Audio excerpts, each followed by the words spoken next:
Not. Yeah. According to the internet, we are live, and a big warm welcome to everybody who is watching us. Now, this is the pre-show, don't forget. It will take a couple of seconds for this to sort of pick up and everything. This is the pre-show, don't forget. Now, someone's audio is coming back through. It will take a couple of Hang about. seconds to sort of pick up and everything. That would be Darren's. You still got the news on, Darren? No, I haven't actually. I'm doomed. That you can't go out. You're not allowed to speak to anybody. You're not even allowed to pick your own nose. It's all right because we have Andy Behringer. Now, Darren and Andy, welcome to Armageddon. Have you guys met Chris before? So big hello to Chris. Not in person. So hi, Chris. Nice to see you in person. We got to talk. Yeah. So I'm looking forward I feel to like I've been watching you on things for quite a long time now. You know, on Jamie's and ProSynth and things like that. So it's nice to meet you. That's where I've seen you as well. Not spoke. Guys in the chat, big hello to everyone, ladies as well.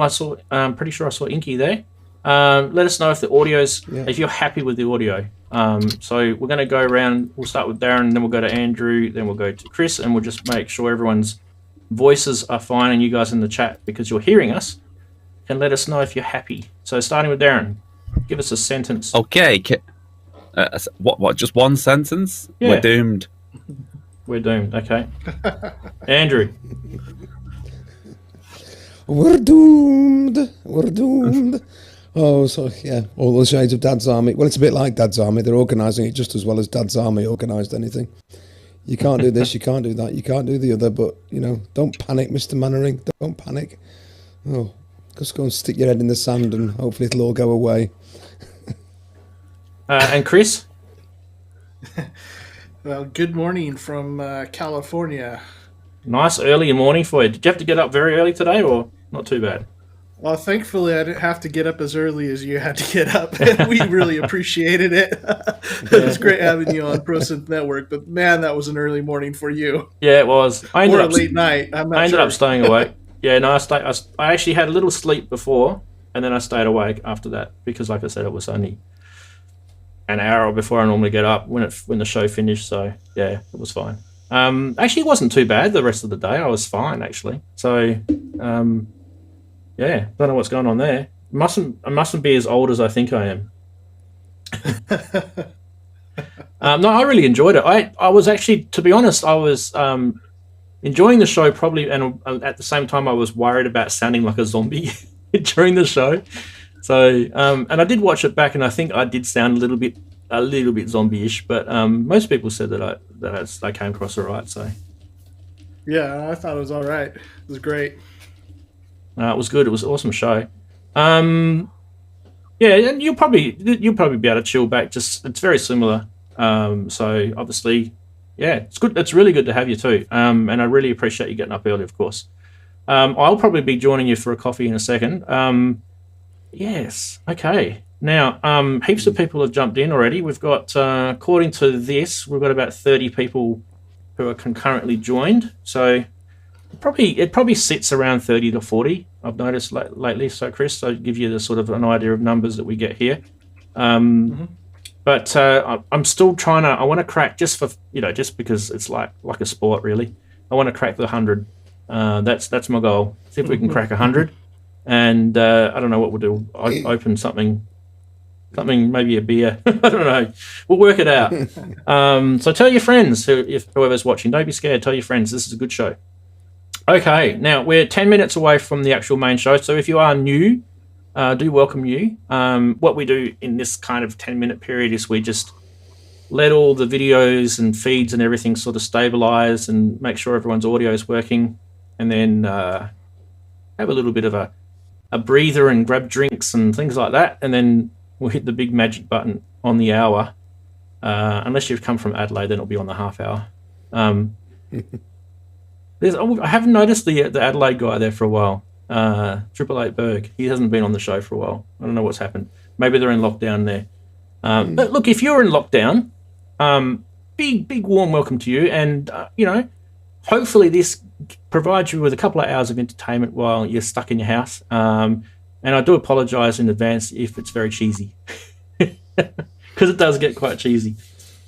You could bring the crackers if you want. Right, 100 beers sounds like an idea. Wow, 100 beers. I don't know if I could do 100 beers. I might be a bit drunk. But yeah, 6 in the fridge. Sounds like an Australian cricket team on a flight type record. That's what it sounds like. Yeah. Tea or coffee, Darren? So, Chris, in Australia, they have in the UK, they have this game called cricket. It's kind of like it's not very like, but it's kind of like baseball in the way. But you got a stick and you got a ball. That's probably about the similarity. Wait for 5 days. Yeah, but they actually play for 5 days. Yeah, that's right. They play this game for 5 days, and more often than not, it finishes in a draw. What a waste of bloody time! Yeah, but it's an excuse to get away from whoever and drink beer, isn't it? Oh dear. Well, I mean, I used to love sitting watching it on the television, but we don't actually get it that much anymore because it's not broadcast over the usual providers, and I'm not paying Sky for anything, so I never get to watch cricket anymore. It used to be a Sunday afternoon ritual, sitting down with a couple when of it was on the free channels. Yeah. I'm asleep. I'm not a cricket person. Yeah. Does anyone know the Liverpool score? Did they finish? Have they finished playing? I should have a look. Oh, I couldn't tell you offhand. I just literally came from a mate's house. Oh, draw 2-2. That's not good. Ooh, no one's happy with a draw. No one's happy. As a Mancunian, Darren, do you have to feign complete disinterest in a Liverpool derby? Because I've got no interest in it whatsoever. I'm quite sure. Who? What are they doing? Why? Well, aren't the other side doing slightly better this year? They have a Sheffield team. Sheffield's got two teams, and I avoid them both. Fantastic. Well, I was at a friend's house, and we when we have the game on. When we have the game on that's on a reasonable hour that we can watch, because normally it's like a bit like Chris's show. It's on normally at 2 a.m, so we don't usually start and watch it for that. And there's like 1 or 2 times a year that we get to do it. Just happened to fall on my Saturday show, so I had to leave early, but he wasn't too happy about that. That's fine. I've noticed a few new people in the chat room, so we'll definitely be saying good day or hello or hi, whichever you prefer, a little bit later. In about 4 or 5 minutes time, we'll start the show. I noticed Marshall is in the chat room too. Now, Marshall has been staying up all night because I was talking to him about 4 or 5 hours ago about his new purchase that he's going to have arriving, and he said he's going to stay up for the show. So, Chris, I know you're on the opposite side of the states to him, but just spare a thought for him. He hasn't even gone to bed yet.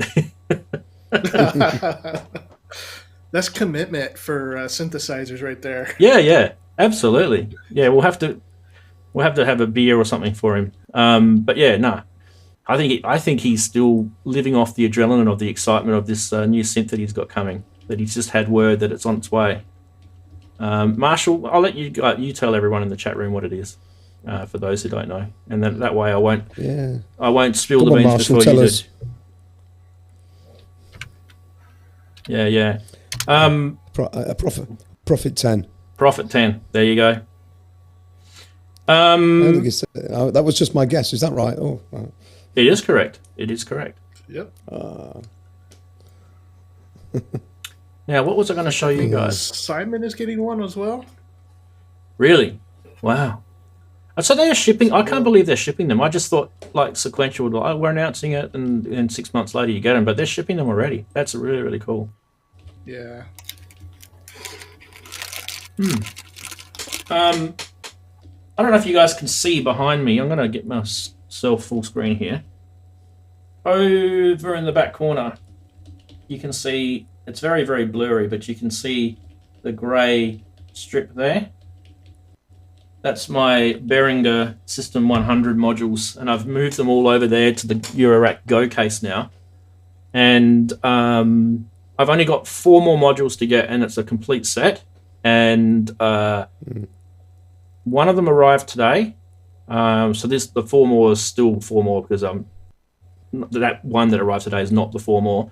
3 of them are going to arrive next week, and I don't know whether I'll purchase the last one, which is it's a module which has got the 1 VCO, 1 VCA, and 1 filter in all in one.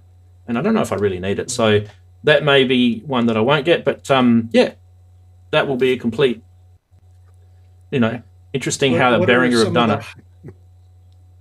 Sorry, Chris. What are some of the best modules out of that collection? I've thought of adding a couple of them, but what have been your favorites? I like the filter. Filter is beautiful. I like the VCA. That's also very nice. I had dramas with the dual VCO, but Behringer has sent me a replacement module, and the one that they've sent me is actually perfectly fine. So I've only actually started to do my tests on it, so I can't really give you an opinion about that yet, but so far it's been stable, and as it tracking across an octave or 2 has been fine, and it's actually quite enjoyable now that it actually plays properly instead of going greatly out of tune. I will say, though, that you've got to let that VCO warm up for about 30 minutes plus, maybe even 40 minutes. So it's really, really old school type, and it does kind of drift a little bit, as temperatures fluctuate, because eurorack temperatures can kind of get a bit out of there as well. So, but that's normal for that sort of world, and for people to sort of expect, perfect, tuning oscillators, go digital. That's your answer there, if you want that. How is the modulation? I think there's a module with LFO and envelopes. Yep. Is that one good? So there's a dual EG module, very slow envelopes in it. So if you love that real sort of slow, droney type envelope modules, that's perfect for that. But if you want something really plucky and snappy, you're moving your very, very slight movements in the sliders right down the bottom, you'll be able to get it, but it's almost not there.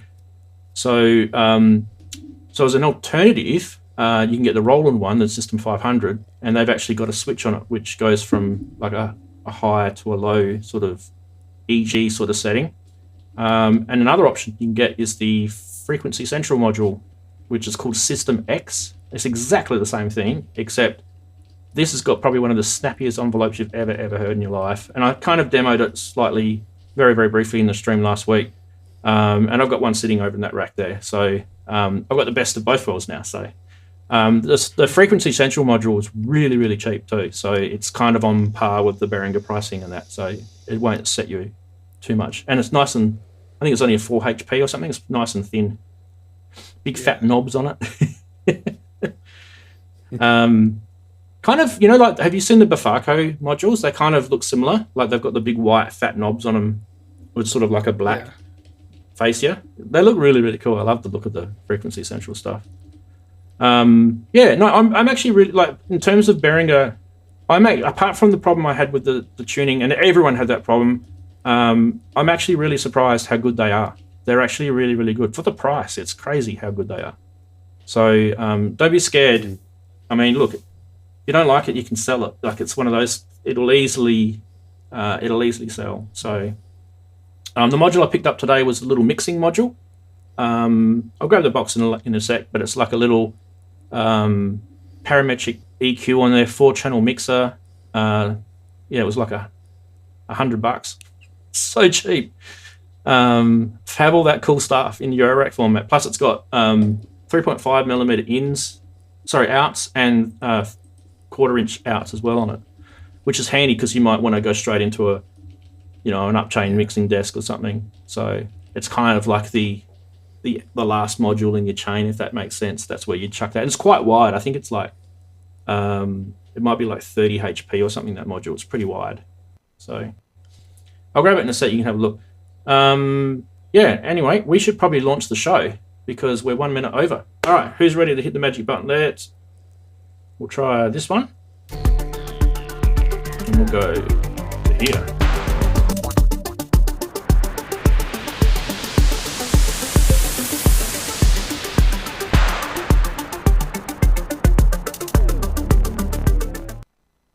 Well, a big hello to you. Welcome to Saturday, and here I am unmuting everyone so we can all hear each other. This show's about synths and music tech and kind of cool stuff like that. So if you're new here, stick around. We've got some cool segments. But even cooler, even awesomer, even the best thing that's happened yet is we've got a new guest today, and I want you to welcome him. His name's Chris. Say a big hello, Chris, to everyone. Good morning, good afternoon, good evening. Glad to be here. Yeah. So how's your week been? And tell us a little bit about yourself. Week's been busy, but good. So I got started in music with guitars and been doing that for a really long time. And I've had a secret love for synthesizers that I've been developing more and more. And so actually do sound design now. And one of the co-hosts of the ProSynth network that have live streams on Sundays. And yeah, that's basically it. Fantastic. And so your sound design stuff, we'll give you a little channel, your sound design stuff a plug in a sec, and I'll show everyone that.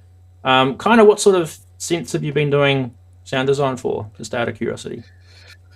Yeah, so just started releasing sound sets, and I've got the Arturia Microfreak, and the one I just finished was a Sequential Prophet 6, and had a lot of fun doing that. In fact, I was working on a track they had made with a bunch of the presets that I've designed, and so that'll be another video coming out at the end of the month. But a really cool synthesizer, and then I've been doing work on kind of a little bit on everything else. So obviously the Moog 1, System 8, OB6, and some other stuff too. But those are probably the main ones I've been working on. Yeah, we'll definitely be picking your brains about the some of those synths that you mentioned for sure, and that's awesome. All right, who else can we say hi to? Why don't we go with Darren? How's your week been, Darren? Okay, I suppose. Anyone not living in the UK, we're in a bit of a mess. But yeah, week's been okay. So you're in stage 2 lockdown at the moment?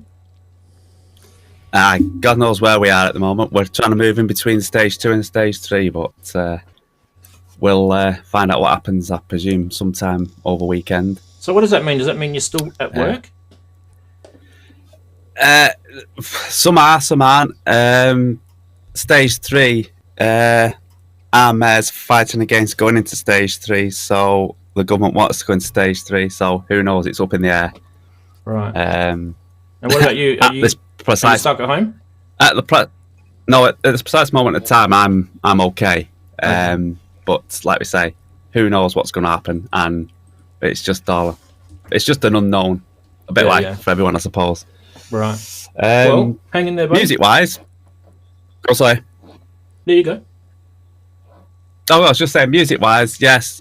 Just finishing my last track off for the EP and doing some artwork for it, and basically track for tomorrow. But other than that, everything's fine. We're really excited to hear about the music, that's for sure. So I'll probably get onto that a little bit later. You have to remind me too, Darren. I want to show some of your stuff that you've been doing lately, which I haven't done for a while. So we'll definitely do that. Also, a big hello to Andy, who has joined us again this week. How's your week been, Andy?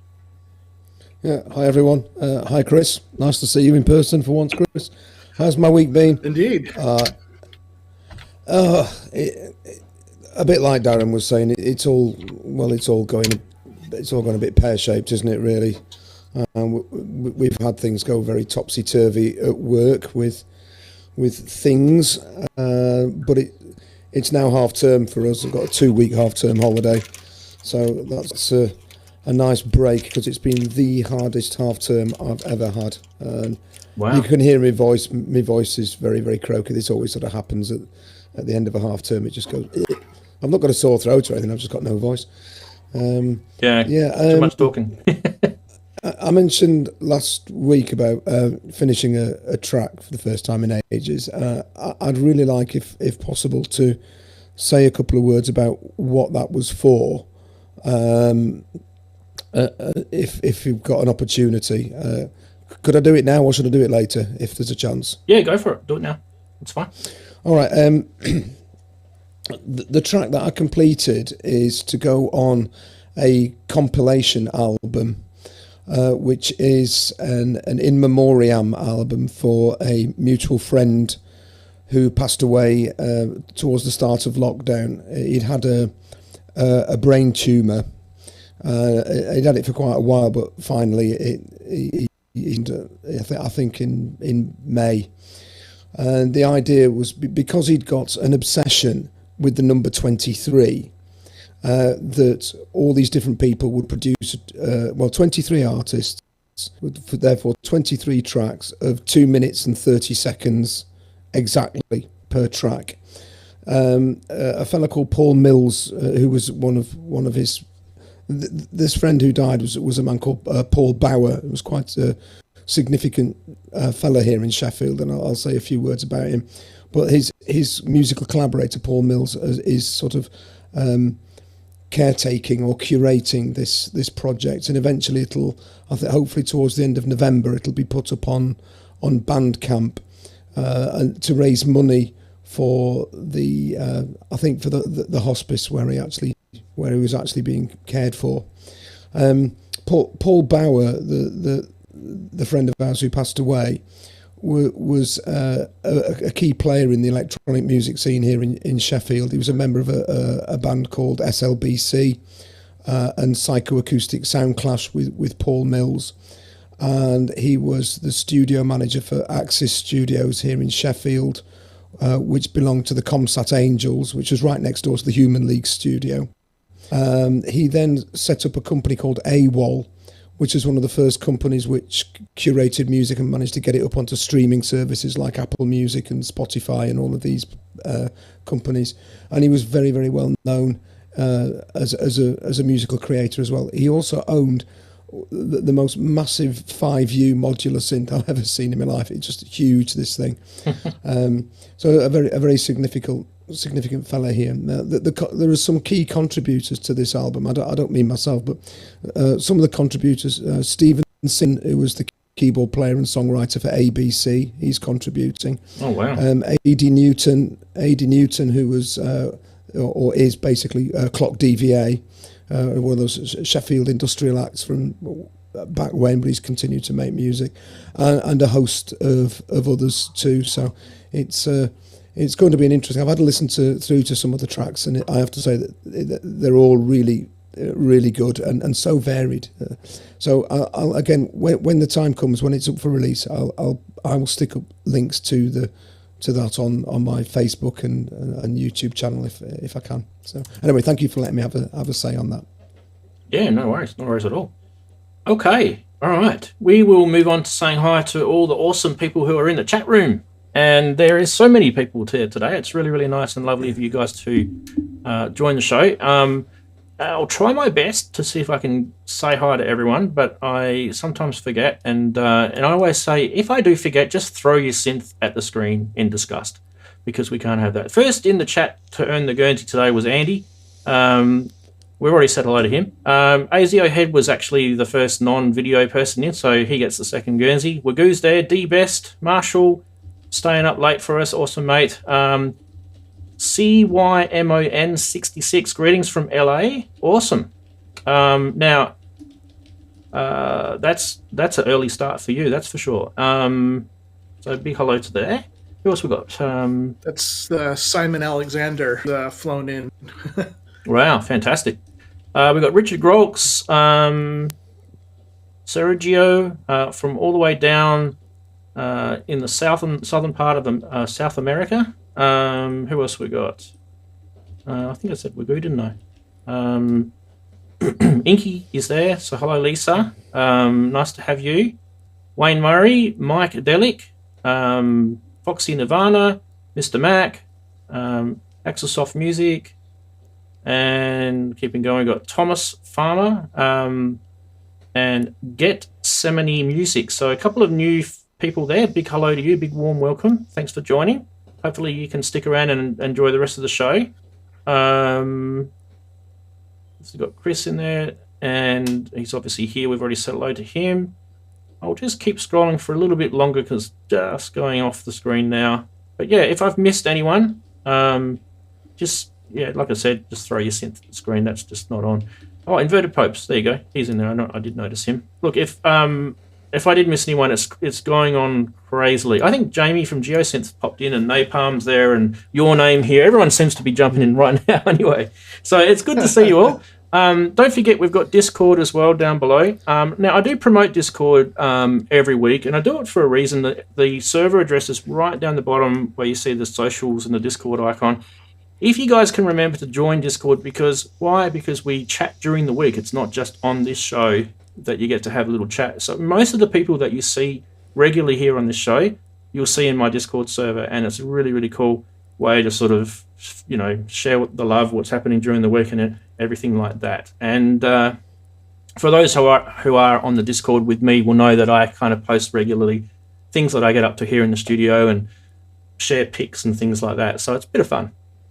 Okay, now, if you are new, we've got some regular segments that we like to run, and the first one is hopefully a little bit of humour. And what in the hell happened there?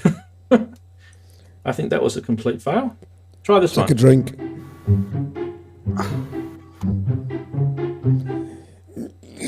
Well, there we go. That one, second time worked. First time didn't.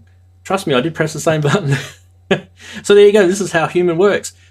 Stranger things do happen, then, believe it or not, than that. In fact, this actually is one of the strange things that happened. Yes, when you do look at some of these groups on Facebook and you see a doorless jam with a Korg Volca and a Behringer mixer, then you right-click on that Facebook group and you click the bottom option there, mute site. Moving right along. Oh, that was terrible. Next one. My 5-year-old kid is obsessed with Kraftwerk. Oh, dear. I thought it would be fun one time to let my 5-year-old decide what to record, what to put on. I gave him a few options, and he chose Kraftwerk. I think mostly because he likes craft work, i.e. sticking glitter on things with his granny and associated with something fun. Big mistake. The kid is now literally obsessed with Kraftwerk. When we try to listen to other music, he's like, this isn't Kraftwerk. And even when I try to lie to him and say, yeah, like, sure, mine is Kraftwerk, he sees through my subterfuge and demands an actual 70s German EDM rather than whatever BS I'm trying to pass off to him. He's 5. Wow. He's a genius. He's definitely going to be going to music school, that kid. Right, moving right along. Oh, this one kind of floated around for a couple of weeks. I've definitely got to put it on the show. Music I like, music my friends like. There's a bit of a crossover there. And music that makes money, well, there's absolutely no crossover there. And music that I make is kind of just not even happening anywhere. So, well, it's a bit phallic, that shape, that one. That is so true. Yeah. Anyway. Well, I think this one is probably one of the funniest things I've seen for a while. This is actually a real poster that's come from the 50s or 60s. Oh, dear me. This is where we need George Takei. Oh, my. Look at the parlophone sticker down the bottom. That gives you an idea of the year it was made. Oh, that was a classic. All right, gentlemen and ladies, which one was your favourite meme for the week? I like the Venn diagram. Last two. The Venn diagram. Yeah. Venn diagram? Yeah. It was a bit hard hitting. I'll go with that. Yeah, as Homer Simpson would say, it's funny because it's true. Yeah, and he has that sad look on his face, doesn't he, when he says it? Yes, fantastic. All right, we're going to go into the news segment now. Let me just grab my notes. I did do some notes. Did you guys all get the notes? Darren wouldn't have got them because he doesn't like social media. Sorry, Darren. Sometimes I email them through. I didn't do it today. I do apologise. Okay, now I can press this button. Here we go. News time.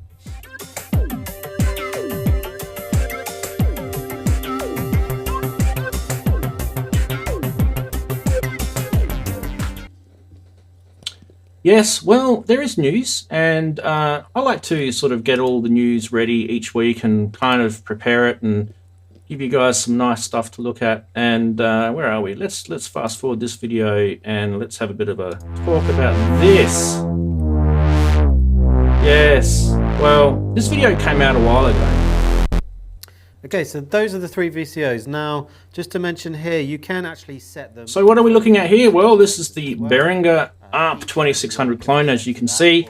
And the news is that they've started shipping. They haven't given us a price yet, which I find a bit weird, but they've got boxes and photos and things like that.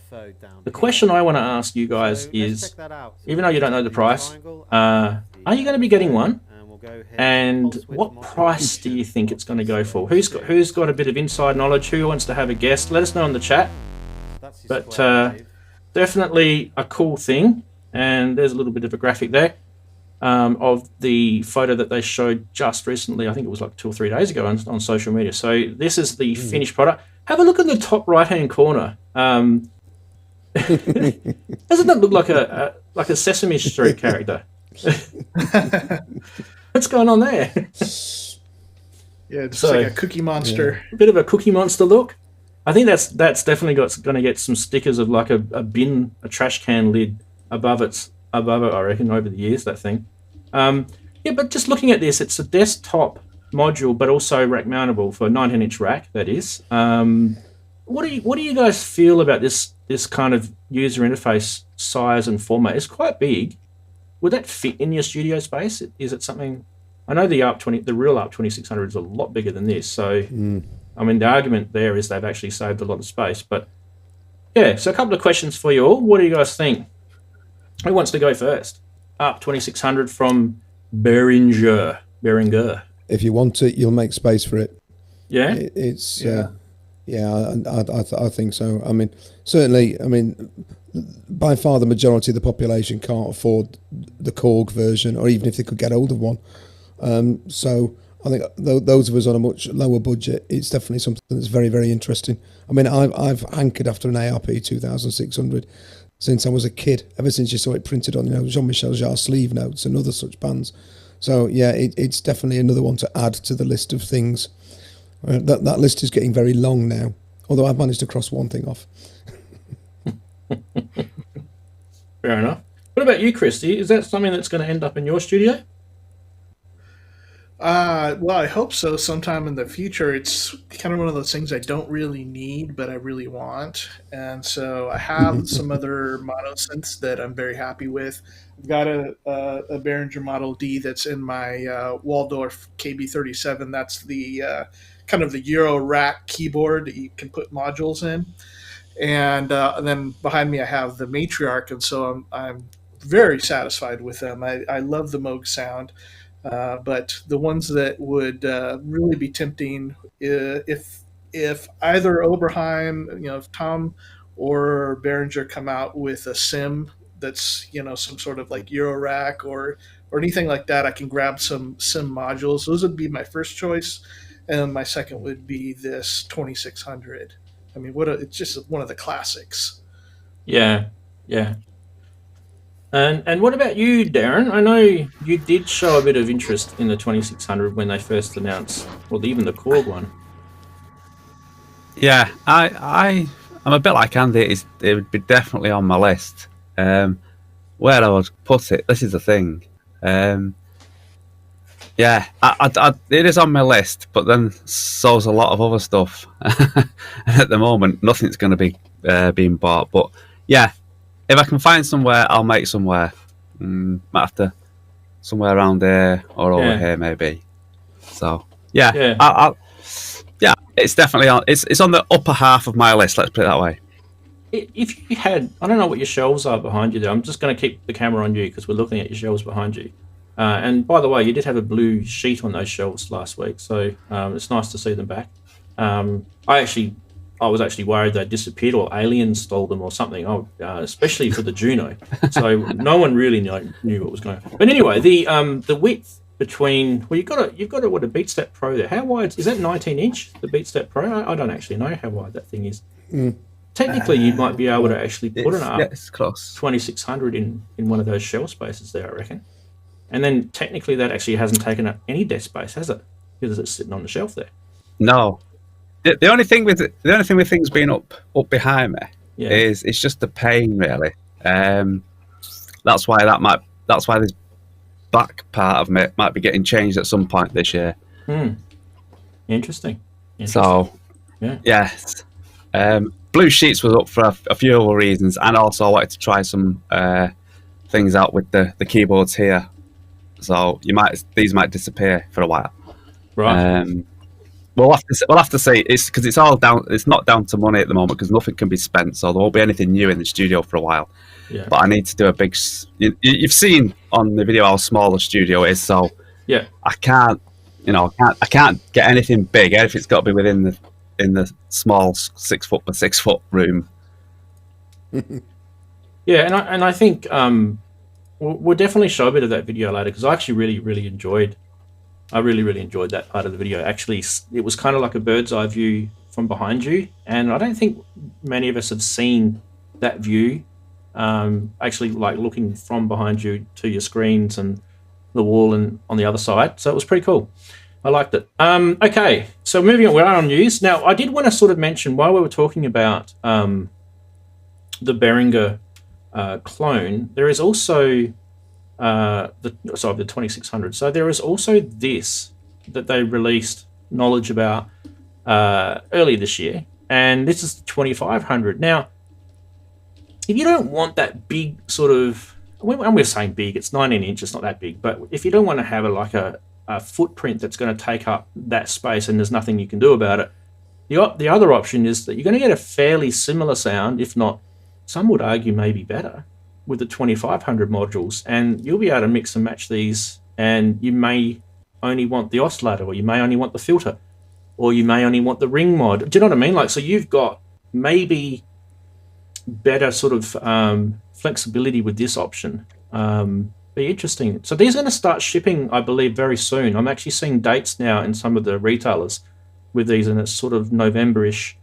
So if you are interested in the 2500, they're shipping as well. And I'm also seeing dates for the 2600 sort of around late November, early December. So that's actually quite good news. Now, we shall move on. Chris, did you have any, I just wanted to ask you, did you have any interest at all in Eurorack and that sort of idea where you can actually kind of split things up, and mix and match? Yeah, I like that. I said in my KB37, it's mainly the Model D, but then I have some filters and stuff after it. But I also have a Eurorack case. And thinking about the 2600, I mean, I wonder, because for the price, like usually when you get it all in that one case with Behringer, the price really makes sense, and that's what's been hard to take out the Model D from my rack, is because if I replace it with modules, I'd end up paying a lot more money. Oh yeah. To get the same set of things, although the flexibility would be much greater than just that. But those 2500 modules would be probably something I would, put some of them in with maybe the Roland modules. Also been looking at the Dreadbox stuff.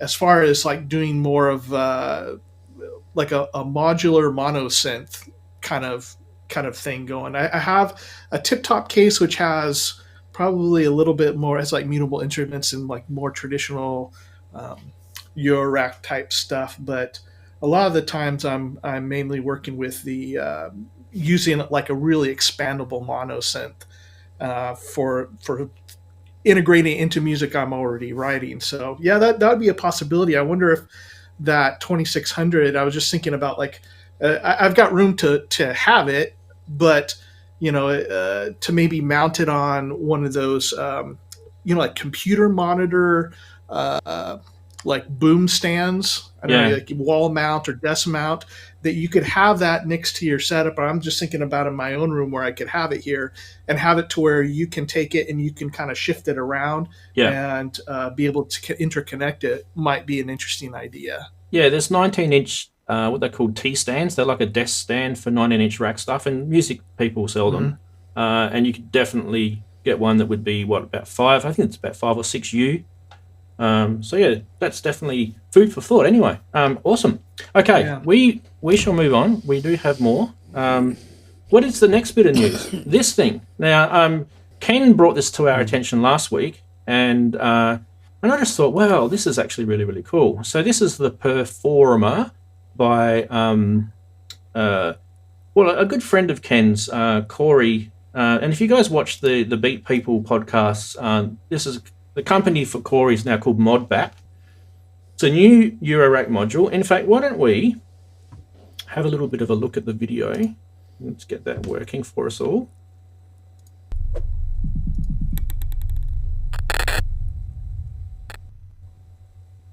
Yo, this is Corey, aka B-Boy Tech, and today I'm bringing to you Modbap Modular as we launch our very first product and the brand overall. So our first product is called the Per4mer.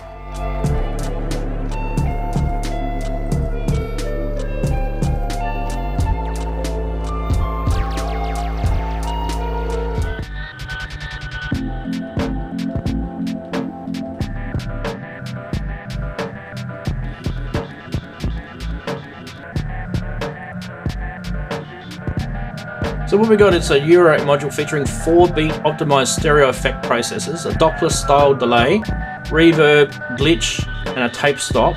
14 HP Eurorack module featuring 4 arcade style buttons. You can see that they're backlit. They've got CV controls and rotary knobs. $399 US. And I've got a link in the description below for you guys so you can go check it out later.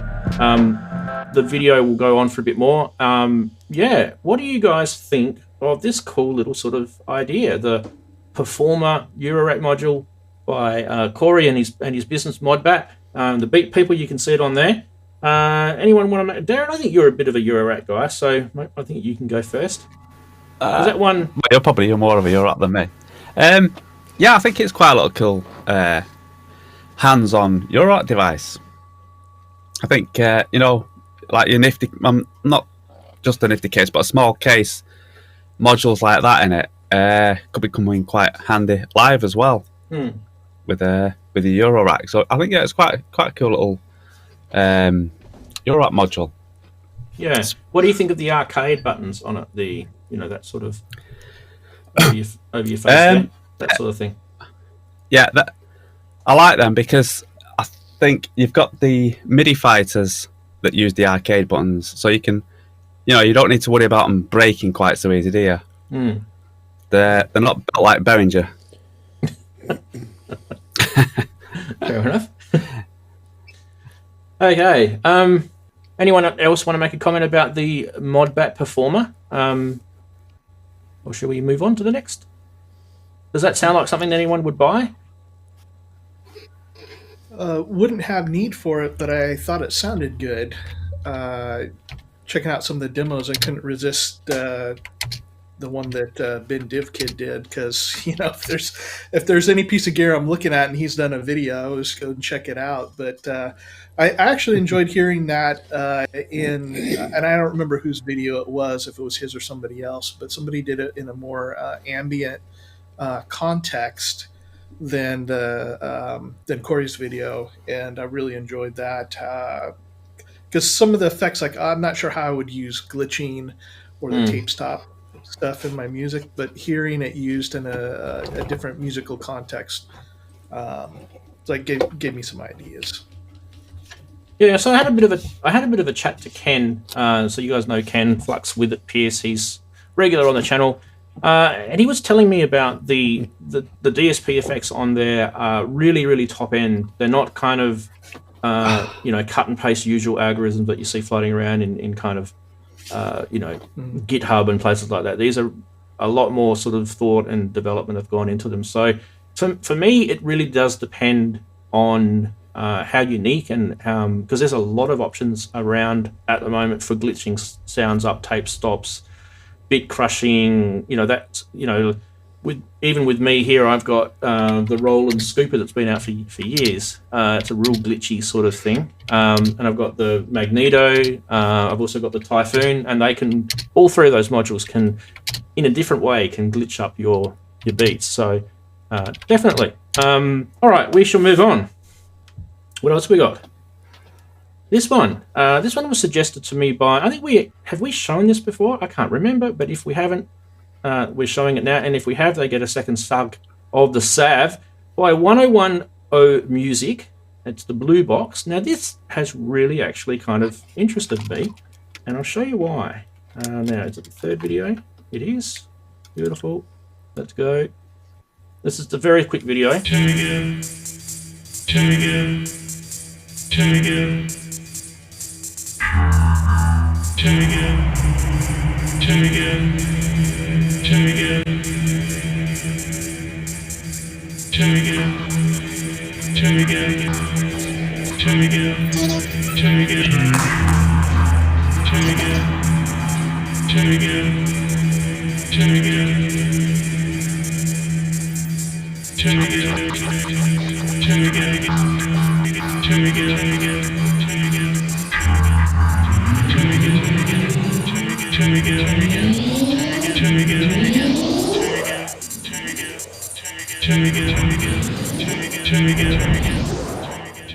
So what you're seeing here is a 6 input switchable, so 6 stereo inputs or 12 mono, doorless mixer recorder. You can adjust each track volume, gain, EQ, pan, mute and solo. There's onboard FX, reverb and delay. There's also MIDI I/O to sync clock with external gear for effects and metronome. The memory slot lets you record individual tracks onto a TF card, and there's a main mix as well at 48K 24-bit WAV file. It is also possible to play back previously recorded WAV files, and you can also sort of overdub those as well. So $499 US for this. This to me kind of like, it's a very, very cool sort of form factor and everything. It kind of felt like this should have been the Volca Mix. What do you guys think? This is kind of like what should have happened when Korg brought out, instead of that rather uninspiring Volca Mix that they brought out, they should have brought something more sort of inspiring like this. And $499 US isn't that much over what they were charging us for the Volca. What do you guys think of the little Bluebox? I think it's a great little that's idea. a little portable mixer. I like the idea. Yeah. Yeah. Has anyone seen this before? Nope. Yeah, didn't we have it on? I thought we had it on, but I don't think we knew the I've price. definitely And things seen it. I've seen it 3 times now. Okay. I can't remember. I've seen it a few times now, but yeah, because originally I was going to get the 1010, the black box, because that was quite a nice little thing. But yeah, company. it's a great little mixer. Yeah, like I say, you can just pop it in your bag and you can go out. So yeah, I like this. Very good. Yeah, and it is time someone did like completely doorless and portable. Yeah, I didn't mention. I think is it battery powered? I can't actually remember reading that. Is it battery powered? Someone can tell us in the chat. No, it might be USB powered, but you can still take a power yeah. brick, can't you? Yeah.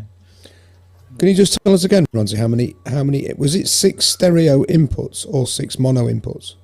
So 6 stereo or 12 mono, and they are switchable. That's great. Yep. Yeah, I mean, as a little portable live mixer, which has got all that flexibility built into it. What a great idea! Yeah, I love that. I do like. I mean, I've got a bigger mixer sitting up here, but the idea of a little mixer just to be able to take with if you, as and when we could ever do a gig again, I think it's a great little idea. I'm very intrigued by that one. I shall look into that one.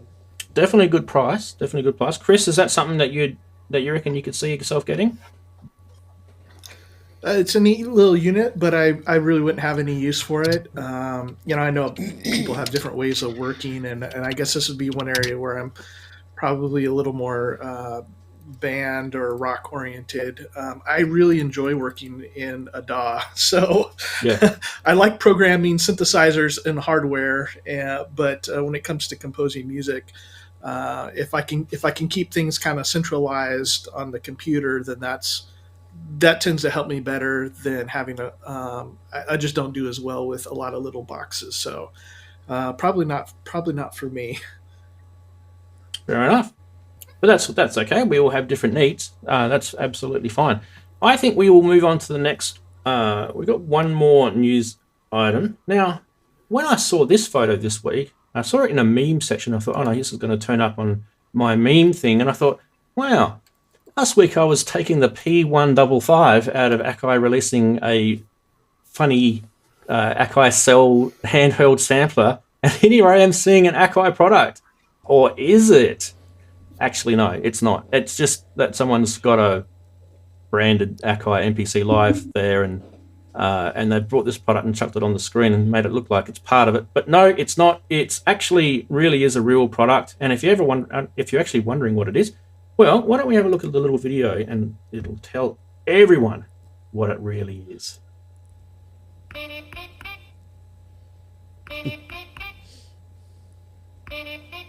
Yes, they're pocket operators, and these are just a case for a pocket operator. You haven't worked it out. And it's a massive, huge price of $60 US. I think they're sold out at the moment, but the company that does them is called Beat Makers Boutique. There it is. Big free plug for those guys. Leave the money on the fridge, as I like to say. Gentlemen, what do you think of that for your pocket operators? That looks pretty cool, doesn't it? Real retro-looking sort of case. Who's got pocket operators and who's got like a custom case for it? Anyone? No one? I don't have any. Nobody's but, got any pocket operators. you know, Yeah. You go, Chris. one of the nice things though is that you know, Gen Xers are now making a lot of stuff, so you see a lot of 80s retro things in combination with a lot of younger people, millennials or Gen Z, that are really interested in 80s. So seeing stuff that look like old calculators, or like the other module we just looked at with the arcade knobs or buttons on it, it's like great seeing some of that stuff from our youth. Yeah, absolutely. Absolutely. No, I was just grabbing my pocket operator as we were talking. And so mine tend to look like this. They're kind of naked, right? So I don't have any case or anything on mine. But there is a bit of a fad at the moment about getting these cases kind of 3D printed. What about you, Darren? Are you into the Teenage Engineering pocket operators? I know they've been around for a while. No. I mean, I think they're great little gadgets. But no, it doesn't really do for what I really need in the studio, really. But they're great for taking out. And I must admit, I do like them looking like those cases have got. I think they look much better like that. Yeah, in the cases. Yeah. And I mean, like that. Yeah. That's like literally traveling down a proverbial, you know, how long's a piece of string? Literally like Tinder and those sort of places. There's hundreds of people who have done 3D printing designs for these things. So it's actually really, really cool to see some of the funky things that they've come up with. Andy, what about you? Are you going to rush out now and buy an Akai? Because you're an Akai fanboy now. Are you going to get one of these? Or? Oh yeah, I am. I really am. Like, I know it all. Yeah, I can play the synth. I've managed to work that bit out. So Andy, I'm just imagining you. I've never used it. I'm imagining you with the short sleeve business shirt. You know, the one with the pocket, and you can put your pens and stuff in it. You could have your pocket operator hanging out of your top pocket, and you could rock up to school, and you'd be the best teacher at school. Everyone would love you. Well, I've actually taken synths into school and done assemblies about them and all sorts of things. So the kids do now. But actually, that's a brilliant idea. Actually, a pocket operator, and then because all our audio in the classroom has got little mini jacks to plug in, so I could actually get a mini jack cable, take it out, plug it. Oh, you've just set me off now. That's it. I'm gonna have to get a pocket operator, aren't I? Because I haven't got one. That's a genius idea. Why has that never occurred to me before? Right, kids. Yeah. Because I inflict Kraftwerk on them. You know, numbers and Taschenrechner and what else did they do? Oh, so this was actually written about you, was it? Hey, what? Yeah, absolutely. That's great. You know. Yeah. Ich bin der Musikant mit Taschenrechner in der Hand, you know. So they get that. So if I had my little pocket calculator to do, a genius. There's a lesson to start the new half term. That's going to cost me £60 for a pocket operator now, isn't it? Brilliant. Ich weiß es nicht. I was just going to say the one thing about that case though. Yep. You'd have to know what all the buttons do because there was no labelling on the buttons. Yeah. So you'd actually have to know what button was triggering what, which means But other than that, I think as an aesthetic, I think it looks fab. I think it looks really great. I think Darren was right with that. It does look cool. So it's kind of like that Akai Renaissance sort of era. Had that sort of look to it, didn't it? That MPC cream. Renaissance. Yeah. Akai cream colour, yeah. Cream colour. Everyone loves it. Awesome. Okay, we've made it through to the end. Everyone's still alive? Testing the pulse. Yep, we made it through the end of the news segment. Yes, brilliant. Fantastic. And what we should do now is I think we should have a bit of a look to see who's been trying to scam us. Let's go. Woo. Every week. Except for 1 week. 1 week I was disappointed there was no scammers. They must have been on lockdown or something. But no, we haven't missed out this week. Yes, they're out. They're out in their droves. Look at that. 2-voice Tom Oberheim Pro for 22,000 Australian dollars. That's probably about $1,000 US. No, just kidding. It's about 16,000 US, somewhere around there, if I do my math in my head. That is definitely overs for something that is pretty cool. I love the term mint. It's now just like permanently an option on Reverb. You don't even have to put it in your title. You can just literally have it as a setting underneath. Look at that mint. It's even green too, isn't it? Isn't that awesome? $736 Australian for shipping. I don't know if that means they are going to be hand delivering it whilst in first class air travel. But anyway, it does happen to live in Richmond. Is that Virginia, VA? Chris, VA is Virginia, isn't it? Yes. Yeah. So Richmond, Virginia. Yeah, of course, Richmond's in Virginia. Of course, United States of America. You could probably just fly over there for $736 Australian. God's sake, people! What the hell are you talking about? Who's going to rush out and buy a Tom Oberheim 2-voice Pro for 17,000 US? Hey, who's going to do that? No one. That's one of my dream ones too. Wouldn't that suck though if that's kind of now the going rate for that synth? Oh man. You've got the OB6, haven't you? So how much did the OB6 cost you? I think it was. I got it used for a little over $2,000, like 2,100, I think. There you go. So you got 6 voices in that. You got 6 voices in that, right? Yeah. Yep. So yeah, sim voice cards. There you go. 2 voices in that for what? 4 times the price. 3-4 times the price. Wow. All right, we shall move on. What else have we got here?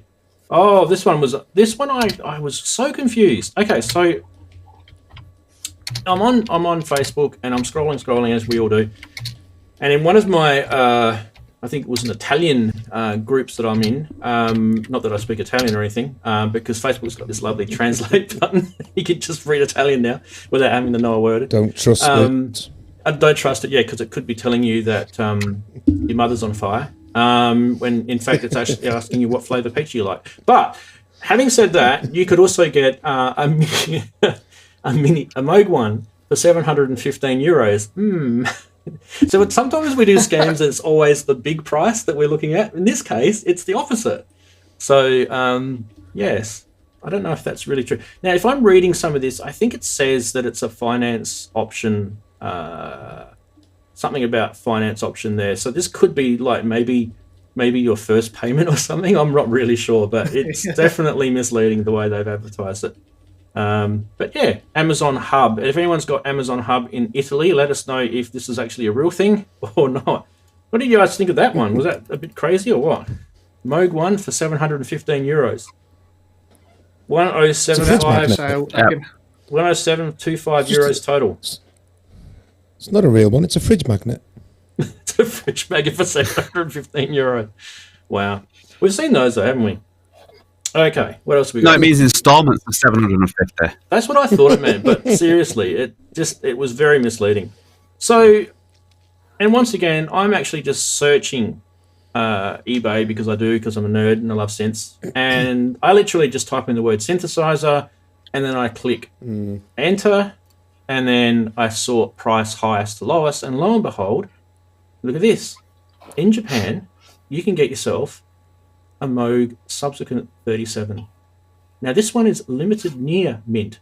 I have had near mint before. Now we've got near mint. In fact, I actually wouldn't mind going out to the kitchen and getting myself some mints after that nice pizza I had for dinner tonight. Anyway, what is X rare?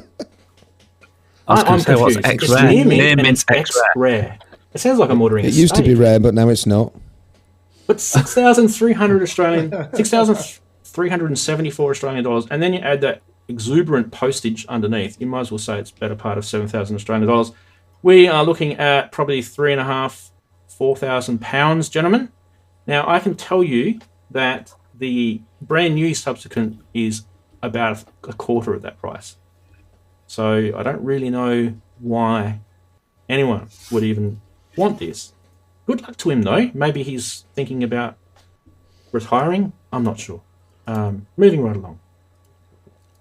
Yes, we were talking about Access Virus last week, and lo and behold, this came up in my email as an ad. And it happened to be a scam. So if you want to... These are the TI2 Polar. So these are the little mini keyboard ones. Now, these are cut down, I believe. They're not quite the full virus. If someone who's got one will tell me if this is true or not. I believe the engine inside has got all the features, but in terms of the knobs and the UI, it's cut down. It may be limited in voices. I don't know. But anyway, 6,500 Australian dollars. Halve it for pounds is about right. So what's that? 3,250 pounds. Postage isn't too bad. But yeah, I still think that's probably about 2-3 times the price it should be. But what was interesting is how it got delivered to me. The fact that I was on my Gmail and it came in as an email from eBay and it happened to be a scam. So some would say it's not a scam. They're just trying to get a good price. Well, what I say to that is this. Ergonomic chairs. 4 of them. What do you want? We go again. 180. He's dreaming. Dad, 450. But jousting sticks. Tell him he's dreaming. You can never ever play that enough. I mean, whoever looks for jousting sticks, honestly, it's the best, isn't it? Anyway, does anyone want to rush out and buy any of those? I mean, the Moog 1, maybe? Chris, you could have a second Moog 1 there, couldn't you? Yeah, I need another one. What did they say it was the final price though? I think somebody had said in the chat, Wagyu, 10,725 euros total, which would seem a little bit high. Yeah. Maybe it was fine. I didn't actually read what the chatties said, so maybe my sort of gut feel was it was something to do with finance, and I didn't quite read it properly because I don't know how to speak Italian. But anyway, it did look a bit scammy. It definitely did look a bit scammy. What about you, Darren? Are you going to rush out and buy a Virus TI Polar? It's on order now. I've You just hit clicked buy it. now? Yeah. I've never had a Virus, Can't get actually. it now. Oh. Me neither. I've always wanted one, though. I've always wanted one. But okay, There we was a go out, I cheeky might get one. sideways glance there, Darren, wasn't there? Wagoo's asking in the chat, does the Moog 1 polychain? Dear me. Imagine if they left the algorithm, they just copied and pasted the algorithm from the Slim Fatties across into the Moog 1 and then buried in some menu option. It does, it polychains. Look at that, it works. Now we can have 6,000 voices going all out of tune at the same time.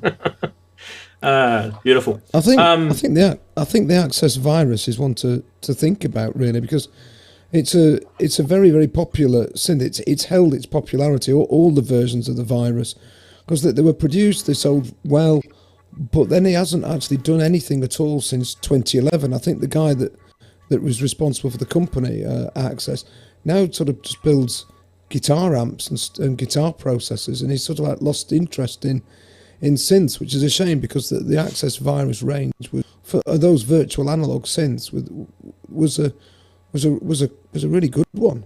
I mean, Wagoo's just said he's got one, so they are actually now quite sought after because they're hard, because people just don't part with them very much. Yeah, I mean, I think I said last week that there's something magic that comes out of them. I mean, there's people that say, "Oh, yeah, you don't need an Access Virus. You can get Omnisphere, or you can get some, name some BST, right?" And I disagree. I think the Access Virus does have something special about it, whether it be the way the algorithms are, ordered, the audio side of it is all paired and the way it comes out the back. I just don't know. I do like it, and always wanted to get one, but I mean, honestly, where has it gone? That tends to be the price that I always see for them here in Australia. And I'm just like, no, sorry. And yeah, especially not from Japan anyway. Nothing wrong with, hi to all those Japanese viewers, by the way. Konnichiwa to you. But yeah, nothing wrong with Japan. It's just that I'm not They're buying always that as far expensive as coming from from Japan, Japan. aren't they? Yes. Mind you, didn't one of the synth guys in the last couple of years, didn't he visit Japan and go to some special synth shop? I forget who it was. Was that Nick that did that? I forget. It was one. I think Yes, there was he did. someone. Yeah, that would have been cool to do that. All right. Yeah, it was cool to watch. Did you see it? I do remember. I just can't remember who. I think pretty sure it was Nick, and I just remember it being some famous store in Japan. And someone in the chat will know it, and they'll like literally just type it right now. Watch, bang, there it goes. No, I'm just kidding. They're all still talking about Xils viruses. There you go. Magoo said it already. 5G, yeah, that's it. In Shibuya. It was 5G, yeah. There's some good stuff coming out of Japan. They had a lot of they cloned a lot of Gibson and Fender guitars in the late 70s and 80s, and they ended up being better than some of the stuff that Fender and Gibson was making. So there's some great deals coming out of there, and they're mostly over there, not here. And then also some of these synthesizers, as they've probably really common. Like I ended up getting my Juno 106, my last one, from Japan, and like it looked like somebody left it in their closet and never played it. So there's some deals to be had. Yeah. Well, I mean, even in that shop that we're talking about, the 5G shop in Japan, there was some, vintage Roland gear and vintage Korg gear in there, and you literally would just bring some massive, like an Amex in there or something, some massive big high limit credit card with you, wouldn't you? You'd go nuts, and you'd worry about how you ship it home later. It'd be one of those things. Be like, what did I just do? But yeah, anyway, we shall move on. We have got, this particular show this week, we're going to keep it fairly sort of open and free. We haven't really done a sort of non-specific topic for a while, and I've kind of done this on purpose because I have a massive long list of topics that I always I like to do, but I thought, well, why don't we kind of not do a topic and let's just kind of open it to questions, and anyone can ask a question about anything, I guess, as long as if it's too hard, I'm just going to say crikey, because that's just too hard for me, but someone else might be able to answer it.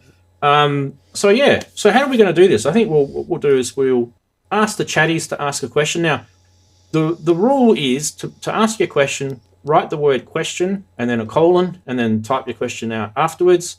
And you never know, it could be fun what's going to happen next. I don't know what sort of questions I'm about to get, and there's 4 of us here that we can check them out. So I might just handball all the questions to Chris because he's the noob this week. So that might be fun. So we'll see what happens. I'll enjoy making up answers. Yes. So while we're waiting for the chatties to ask questions, you guys also can ask questions as well. I'm just going to quickly grab Discord and see if there was any. So Mr. Max jumped into Discord and said, yo. There's a couple of people there already. So here we go. He's laughing at Axel Soft. Yes, he's a here we very go. naughty man. Here we go. Here's the first question. Or should we do Andy's question first? Yeah, we'll do Andy's question first. European or African? Now let's see if this works. Down below, Talking swallows. right down below, down the bottom. Kick harders. It should pop up. Yes, not gonna pop up. It's an ongoing joke, Chris, about Here we go. donkey jaws. It refers to something, I'm not quite sure. So the question is first from Andy, and that is, am I ever going to buy do I have a virus? I've probably got 1,000 viruses in me. I don't have the coronavirus, but I think you meant the access virus. Is that what you meant, Andy? No, it was deliberately typed with a small v. Yes. Okay. Fair enough. Probably. Probably. Who knows? I did travel to Thailand once. God knows what I picked up from there. Anyway, we shall move on. What else have I got? This question here. How come they're not popping down the bottom? What's going on? Off-world. I've got it in the wrong thing. Hang on a second. Yeah, Off-World's asked a question that you two can answer. Hey. Here we go. So there's Axel Soft's questions. Will I ever buy a Quichada? And the answer is, I'm not into donkey bones, mate. So the answer is no. I'm not into donkey bones. And there's Andy's question you can see below. All right, what else have we got? What is the average airspeed of an unladen swallow? Well, I think... This is it's a European... I think we'll go. Darren can answer that one. I'm just asking whether it's a European or African swallow. Well, okay. So a question answered by a question. Fair enough. Fantastic. Depends on the And your jet stream. favourite colour is? Yeah. Right. That'd Don't forget. be, Don't forget. 24 miles per hour. Off-World. I will say again. Don't forget to put the word question : in front of everything before you ask your question. Don't just type your question out because we might miss it. Okay. The next one that we've got is. Off-World's asked a serious question. Is the MPC-1 good as a standalone sequencing hub? You know what? We've got a person here who owns an MPC-1, and that is Andrew Brooks. Andrew, do you want to give a little opinion there? Well, thank you loads for putting me on the spot and trying to make an expert out of me. I've basically bought it to become just that. So the answer from me is I bloody well hope so, because that's why I've bought it. I haven't yet managed to, I haven't even sat down to learn the thing properly yet. So that's my job over the next 2 weeks while I'm on holiday. So ask me in a fortnight whether it's worked or not. But that is certainly the plan, for it to become the actual hub of the studio from which I can control all my other peripheral devices, and also get audio in and out of it and that sort of thing. That's my idea, because unlike Chris, I'm not happy staring at a computer screen to try to create music. And it just doesn't sit comfortably with me. So the idea of having a box which will act in that sort of capacity was the real appeal of the MPC-1 for me. But I am not yet printing it in any way. So come back in a fortnight and ask me. Well, I'm going to also answer this question, because I think Off-World's got a really, really good question. And the answer is absolutely yes, is the answer. It is a really, really good standalone sequencer. It is a really, really good replacement, in a way, if you want to get yourself away from the desktop computer keyboard and mouse, and get yourself back into sort of the groove of just playing with tactile hardware, and just really giving that its own task is not checking emails, browsing the web, watching YouTube videos. It's literally just there to make music and that sort of stuff. So in my opinion, it is, it's not the only one out there that's really, really good at this, by the way. We do give Akai a good rap. Now, I kind of borrow something that Ken said last week, and I kind of agree with him. Akai weren't always the best at this, and that only really since they brought out the MPC Live, the MPCX, with this new firmware, and a lot of the firmware updates that they've done recently has made this thing as superior as what it is. So it hasn't always been perfect. And that's going to lead us on to this next question, which I think is a good one from Axel Soft. And that is he had two questions. The first one was, he never got his MPC-1, but his supplier has sent him an Akai Force instead for the same price. Am I lucky? The answer is absolutely, because the MPC-1 is a lot cheaper than the Akai Force, and I think they kind of owe you, so that's a good way of paying you back. And really the true question here is, are you enjoying the firmware update on the Force? And the answer is absolutely. It is the best firmware update I have ever seen on any product ever. That's how good that firmware update is, because I actually really like the Akai Force as it was before this firmware update came out, and it's literally like getting a whole bunch of extra cool things for free that this thing never did before, and that just makes it huge. And a little testament to that is I'm on the, and so is Inky in the chat too. I'm on the Facebook groups for the Akai Force, and I do recommend if you've got a Force, go and join these Facebook groups. And what I'm seeing here is a hell of a lot of people either posting in there that they've just bought one, or posting in there how elated they are about the update for the firmware. And then you've got a lot of other people in there going, I've heard really good things about the Force, shall I get one? So it's kind of really just kind of blown. And I think Akai have done a really, really good job of it. So there's the answers for that. Okay. And I've probably missed a whole bunch of other questions now.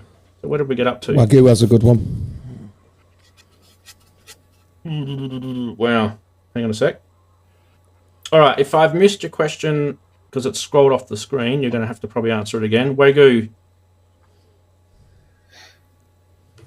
Question colon. No, I don't mean the word colon, but if you want to put that in, you're aware. Oh, dearie me. But it's a good question, though. It is a good question. Here we go. Will Yamaha make a CS61? Does anyone have an answer for that? I'm going to say... Andrew, you can answer that one. Me? Yeah. I'm You thought it was a assuming good that it question. means will they make a reissue of the CS80? I sincerely hope they do, because I think Behringer are going to really try to do it. They seem to be trying everything else, so they're going to try the CS80. But again, a bit like Dave Smith and the Prophet 5, I think the spiritual home of the CS80 is Yamaha. So it really should come from them if they can manage it, because really, whilst the Yamaha current products are actually really great, all those great workstation synths, the Montage and the Moog DX and those things are actually fantastic machines. They fail to excite, and I think if they produce a CS80 or a CS61, whatever name they want to give it, I really think the synth world would be queuing up, for it. I really do. Yeah, and they haven't really done anything analog, really, have they? For a while. I mean, Roland did analog recently, so they haven't done anything for decades. Yeah, have they? So it's all digital. What's wrong with doing analog? That's my question to Yamaha. If you're watching Yamaha, answer that. What is wrong with doing analog? You can't tell me that in the electronic engineering world there cannot be innovation anymore in analog. That is absolute rubbish. That is not an excuse. Why are you not doing analog? Sorry, Darren, what did you say? Sorry. I was going to say, what was their last analog synth?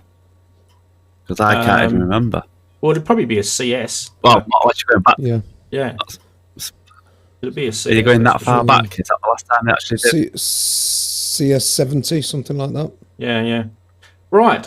We do have a long time ago. We do have some more questions, and they're randomly going to pop up. So Chris, did you want to say something? If I can pop in there on that one, they put forth that what's it called? That website that you ask questions and Idea Scale. There it is. Oh yeah. Idea Scale for the CS80, and so some of the things I suggested, not that they give a damn, but you don't have to go all the way to a CS80 or CS60 right away. I mean, they're a large company. They have a lot of resources. They're the type of people that would be able to put some project together that would be able to do it if they wanted to do it. I'm not sure that that's going to happen, but I think they've had some good success with the Face series. So why not think about the other side of the CS scale? And so we've got the 80 over here, but why not start by doing analog? Some of the low model ones that are fantastically great sounding synthesizers. Mm-hmm. It wouldn't be as expensive. Work out the way that you're doing it on these, so you get like a CS1, CS5, CS10, 20, and then work your way up to the classic CS80. They might not ever get to the CS80 because especially if Behringer comes out with their DS80, it's if that's $1,000 or $1,200 or whatever, and Yamaha is going to do it for $8,000, how well is that going to work? I'm not sure, but they could get their feet wet and see how useful it is by taking some of the classic designs. And it's kind of a shame when some of these companies that have such a rich heritage won't spend any time developing new products that have that take that inspiration from the stuff that they've done before. And so I do like to see companies take some of the classic sounds, but then make it more usable, I guess. Give it more features, give it more voices, and that those lower line CS series would be a great way to get your feet wet on some of those monos. Chris, do you think if they're if they're kind of stuck in the FM world, and we all know that you can do FM with analog gear, do you think that might be a challenge for them? Maybe let's see you do FM with analog. Yeah, I mean, why not? Like, again, have a product that's basically already designed. You're just going to redo the circuit boards and maybe add some features like USB MIDI or something, so that you can get some products out. You're making money. You're getting attention, and then I think the ultimate goal of this all would be to go from that place where you've got some really great sounding synthesizers that are simple, and then go into something that's really complex, but that's pushing the boundaries. I mean, we've had, a mini Moog reissue in the Voyager and the subs and things like that. And probably because of the mini Moog, of them bringing in so much, I'm guessing so much money from that, like it's something that they didn't have to work on the design a long time. There's no R&D, not much R&D for that because it's an existing design, but all of a sudden you bring in the capital, and then, they've got 5 years that they spent designing the Moog 1. And so now we have something that's, classic tones, but it's really pushing the boundaries as far as what you can do with an analog synth. So to answer your question, I think that would be, if they're forward thinking about other things besides FM, and I think they should develop that area too. But to have analog FM, although that would be a little bit harder because of the tuning tolerances, I would think. I mean, you can do some FM stuff like on the Moog 1, but to do a DX style, I'm not sure how well that would work unless you had some really like very tight oscillators. But regardless of if that's a possible thing or not, why not see something? And then, of course, these days the hybrids are really getting popular. I mean, the UDO, the Summit, the Peak, things like that, where you have this mix of digital and analog oscillators in one synthesizer. I mean, I think that's, in the next few years going to be more and more the next big thing. So I would like to see them do that. What kind of new designs could they do in a hybrid synthesizer? Or, what could they go back and really capture with their old CS synthesizers, but then how would they bring that into the future again? Lots of good ideas there, Chris. You muted. I love that. I'm muted, sorry. I said that's actually the challenge, isn't it? Okay, I do want to go on to the next questions because we did have a few more. So, Roland, keep updating their stuff. Do you think they have finally got their act together? Yes and no is the answer to that one. I think a lot of people will be very disappointed with Roland with some of the stuff they've never updated. And they just sort of have this reputation for abandoning sort of things. And they're almost kind of doing it now with ACB. And then we kind of got another one that just came out and it had ACB in it again. And so that even after they said that they weren't going to do anymore, they're going to sort of be featuring the Zen core and stuff. I kind of feel that they are and they aren't. And it might be because they have different departments and they kind of work independently. I don't know if they talk to each other enough or what the story is. But I think in some cases you get lucky with synths. And I think like the System 8 was probably a good example of being very sort of lucky in that their last firmware update they did on that was massive and it was huge and it was really, really cool. But I don't think they'll even do any more updates on that now. I think that'll be a shelved project, and then there'll be something new come out. And I think a lot of the gear that you guys have got now from Roland, the new MCs or the Zen cores, and that's probably going to get some sort of development. You'll see some updates in that. Do we kind of feel the Boutique has almost run its sort of course? I think that kind of is getting towards the end. Be interesting to see what sort of sales the TR-06 gets. That's their last one that they just released, which is the 606 clone. But I think that new form factor they brought out with the TR-6S and the MC101, they're both the same size. That may be where they want to sort of head. And yeah, that's my answer for that. Anyway, does anyone want to sort of add to that?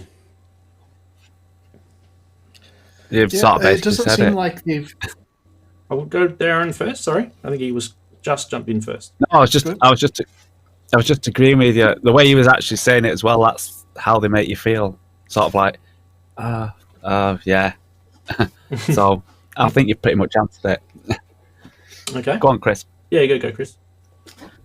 Yeah, it seems like they're not done with ACB and their reps that have been online a lot more frequently now, which is a good move for them. Coming onto the forums and Facebook and whatnot. Them releasing some more ACB is a good sign. I mean, it couldn't have picked to me a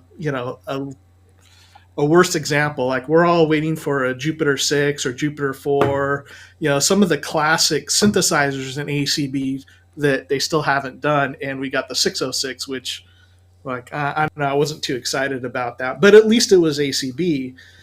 And, I'm not at all into the Zencore stuff. I don't really think it sounds as good as the ACB.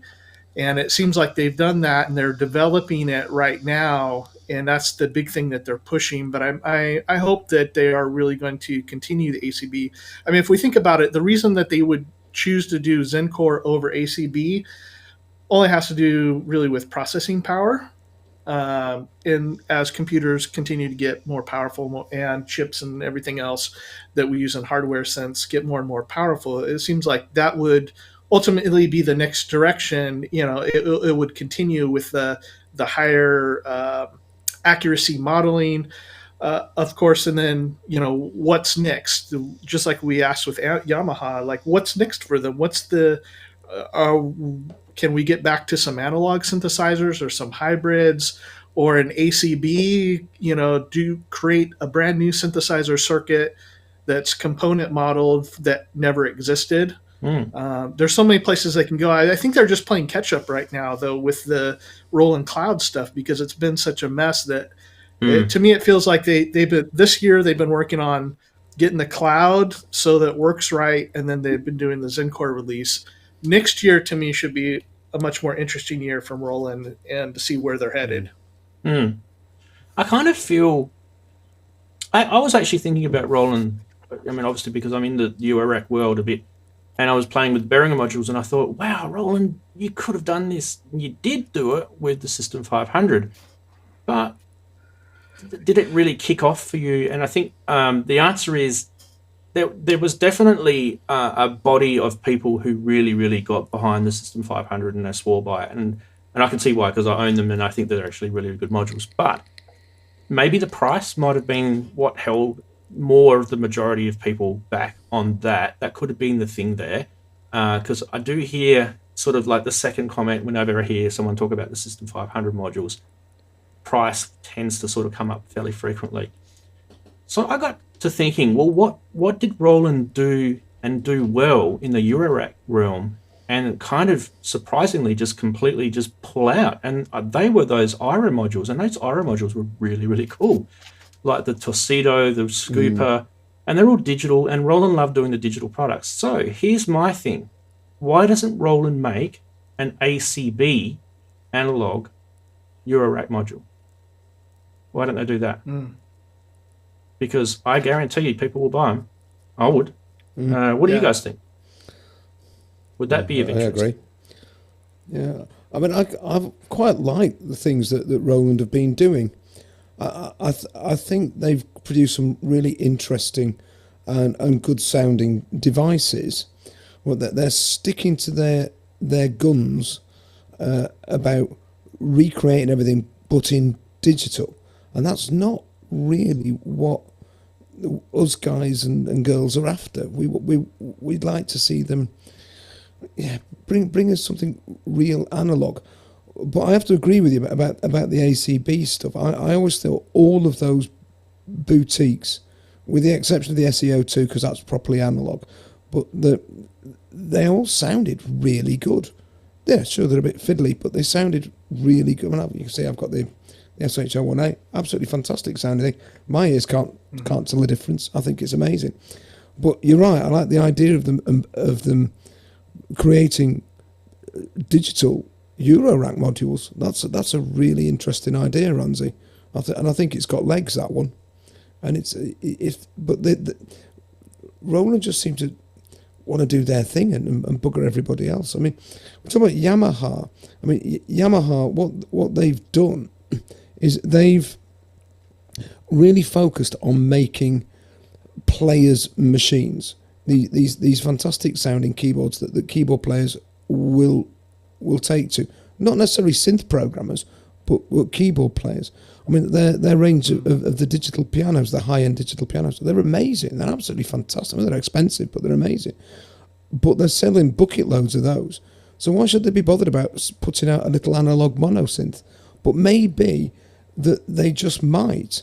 Maybe what Chris was saying about as a trial run, just to see, will this work? Can we actually get somewhere with this? I think Yamaha have shown that they're interested. Whereas Roland have just seemed to have stuck their fingers in their ears and shook their head going, no, not listening, a bit like Gollum. Yeah, Andy, I'm just going to pause you there for a sec because I want to go back to you. So the first module that I think they should make as an ACB digital module is a Juno Chorus Eurorack module. So it'll be Juno branded, it'll be their module. It'll be as close to the original if they want, even if they want to make an analog one. If they, I don't care, make a Eurorack module with both analog and digital in both. I don't know. That's your job, Roland, to come up with it. But what do you think about that, Andy? And while you're talking, I'm going to go get myself a drink. So I'll be back in a sec. I've got to talk for a while then. Oh no, only 30 seconds. Well, who doesn't love a Juno Chorus? I mean, if they put one out at a sensible price, they'll sell bucket loads of them, bucket brigades of them. So, well, I think it's a no-brainer. Get it done, get it done. We'd buy them. Yeah. So. Oh, and also, right. In addition to the Juno Chorus, I mean, they've had a ton of other great effects, like the old Space Echoes. Even doing that, they've done it in pedal form, but maybe something that's a little more synth. Centric, and then of course, but they have been very conservative about doing this kind of stuff. The Dimension Ds, Dimension C, Dimension D, all of those things. I mean, people love those, and they still command high prices. I mean, those rack units of the Dimension Ds and Cs, they go for a bomb. I mean, how much is an original Space Echo with the tape? They go for fortunes. Ridiculous. I mean, they're not chasing the boss costs, line remember? Oh no, they're not. But they have released the guitar pedal version of the Space Echo, which is actually really nice. A bit of a pain in the bum, but it's really nice. So why not create that as a Eurorack module as well? I mean, people are going to buy that if unless they put a huge mark upon it. Because I mean, Roland always seemed to be that bit more expensive. But if they pitch it a little bit lower, they'll sell more. Simple as that.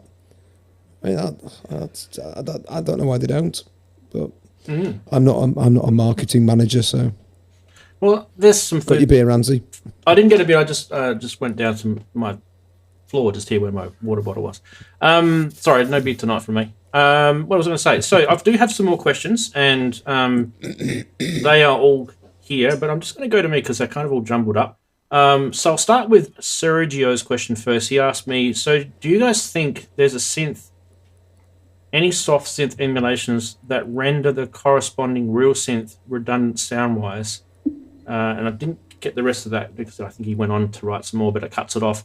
I think the first thing that comes to my mind, emulation that renders the real corresponding synth redundant sound-wise. Well, probably to the Roland Cloud stuff, it would probably be the closest I feel to that. But there is also some Arturia stuff we've got it pretty right. The DX7 VST is awesome there.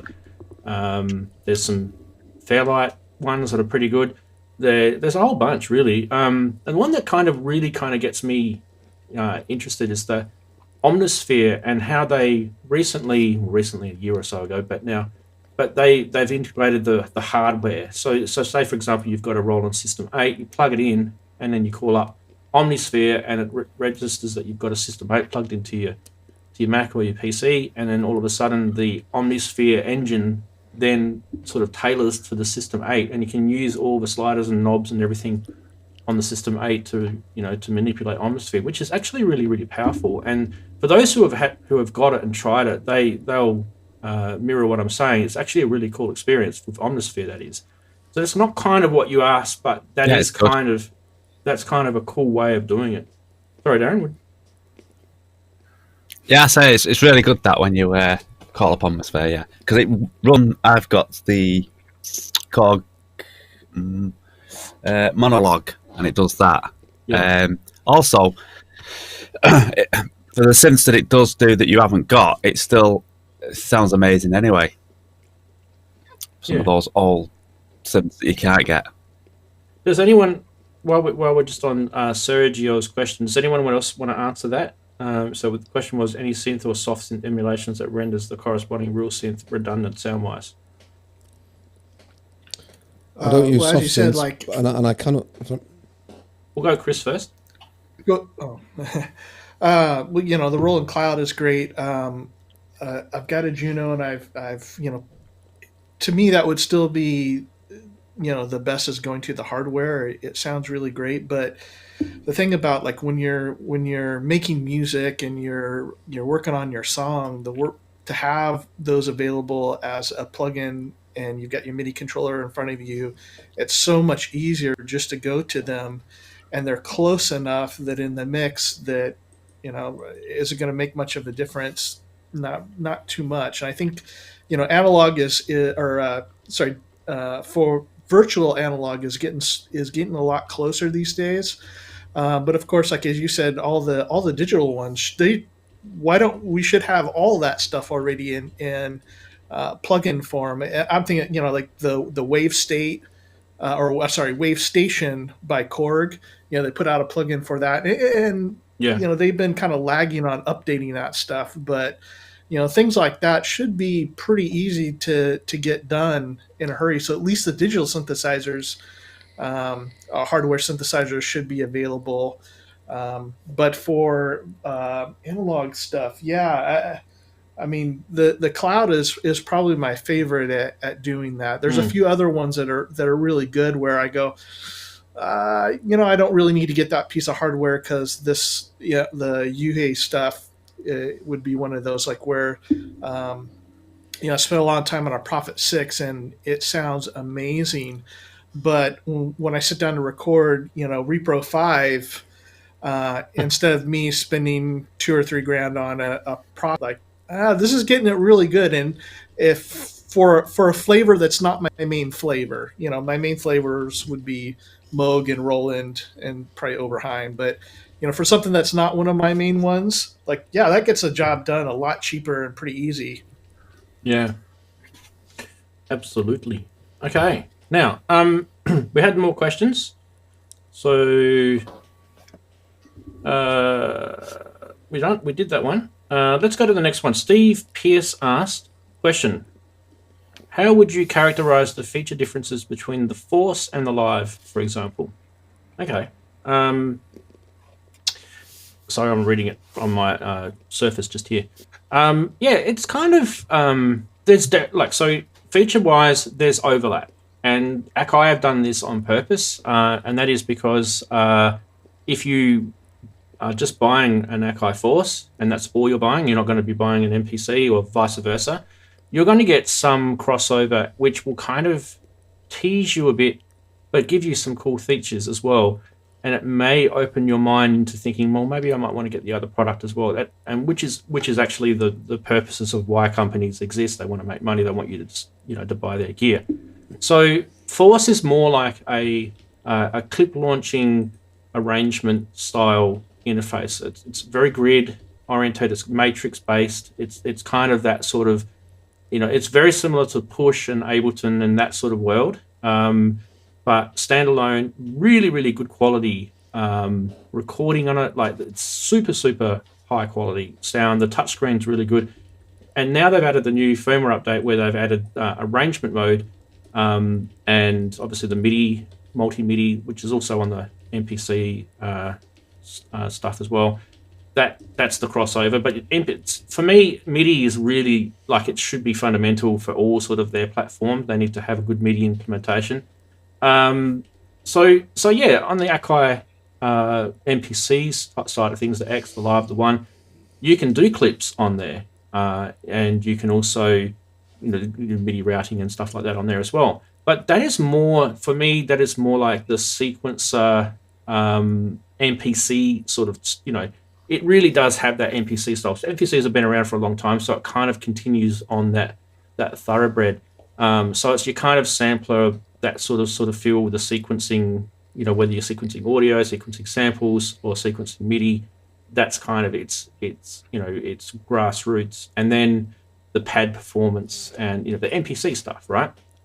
So it really, I think, if in my opinion, I used both of them because you can see right there, there's both for different reasons. So I'm kind of more inclined to muck around with samples and edit them in the MPC than I am on the Force. With a Force, I'm more inclined to just record a clip and then manipulate that clip somehow. When I'm saying the clip is a sample, yeah, I'm not really mucking around with it, sort of more of a sound design thing. I'm more just sort of getting that right, maybe adding an effect to it and loading that into one of my clip launching tracks. That's kind of what I'm doing with that. You can do more, I know, but that's how I use it.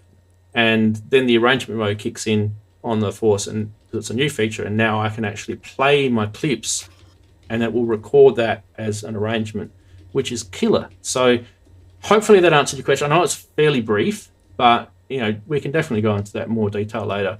I don't think you guys really need to answer that one. Does anyone want to make a quick comment about sort of Force to MPC? We can move on to the next question. Nodding heads. Okay, cool. Fair enough. Next question was from Native VS. He said, "What is your opinion on semicolons?" You guys are stupid. People use them wrongly. Is thong season That's my here opinion yet? on Xils-labs semicolons. Xils-labs is asking if thong season is there yet. So, Chris, I'm going to get your face showing on the screen because you're probably thinking, why is he talking about underwear? Is thong season here yet? No, in Australia, a thong is a flip-flop. Did you know that? That's what I grew up with in the Midwest, too. Yeah, right. Yeah. So thong season has come. We have a 30-degree day today, 30 degrees Celsius over here. I don't know, what's that? Probably 80 Fahrenheit, somewhere around there. It's about 7 here.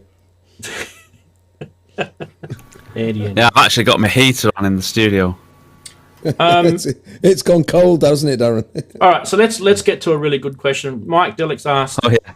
Not those other ones aren't, but let's get to a good one. Mike Delix asked, "What do I think of the Behringer Go case?" And because he's perceptive, he does know that I've recently bought one, and I was actually thinking about this today. I'm glad you actually brought this up. So let's want to hear Rance because I'm about to press buy. Look at that. There's my Behringer Go case. It's sitting behind me. This is not obviously a live. This is just a photo I took today. So what I did today is I took all of my Behringer System 100 modules out of my Nifty case, and I've lined them all up. And from left to right, you can see. So the module on the far right is the older VCO module that I had trouble with the tuning on. So that will come out. It's just sitting there for shits and giggles. The new module that I got today is the one next to it. It's the very wide mixer looking one. It's a parametric EQ 4-channel mixer, and it's called the Behringer 305. Really, really good value. Like literally, what was it, $100 and something US. Very, very cheap for what that does. Doesn't that look amazing? That looks so sexy. What I like about this, Go Go. I was going to say, why take those other oscillators out? Can they not be used as modulation sources? Well, that's the thing. I definitely could. Yeah. I mean, they're unpredictable. They go out of tune. So yeah, they could be used as a modulation source. Absolutely. Or cross mod or something. Yeah. Exactly. Sure. Yeah. I should tell you, if you're ever wondering what the difference is between the two, for those who kind of follow me on social media, they would know this already, but here's a picture of the back of them. So the old one is the one on the right, and the new one's the one on the left. Does that make any difference to you guys? Well, the only thing that I can see on there, on the actual PCB, is that they've written it looks neater, and it's green. But getting back to the question that Mike Delic asked, I actually really like this Eurorack case. It's plasticky, but that makes it light. I think the power supply is sturdy on it. You can see it up the top right-hand corner there. I haven't put a blank panel over that yet. I will get to it. But okay, so here's the big sort of argument are about to come out. What do you guys think of the little nuts that slide versus to have the fixed rail of nuts in a Eurorack case? Are we going to start a war of sliding nuts versus rail nuts? So I'm gonna put this to you guys. Apart from it being a pain in the ass lining them up with the screws, once you've actually worked an easy way of doing that, you can just use magnets and it will actually get to that screw hole very quickly, and something to poke. The fact that you can actually slightly loosen the screw without it completely coming out means that you can actually slide your modules around if you want to move one to the right or to the left to put a new module in between. With those fixed ones, you can't do that without actually taking your modules out. So that actually is a plus. And I think that plus far outweighs the fact that it takes a second or more to line the little nuts with the screws up. So there's my little argument. But yeah, Behringer Go case is a go. And it's very cheap. What about you, Chris? I know you said you had a tip. Did you ever say you had a tip-top case? Yeah, let me see if I can get it in here. Is it the Mantris? Yeah. Yeah, so it's pretty similar, right? There we go. Yeah. So this has sliding rails.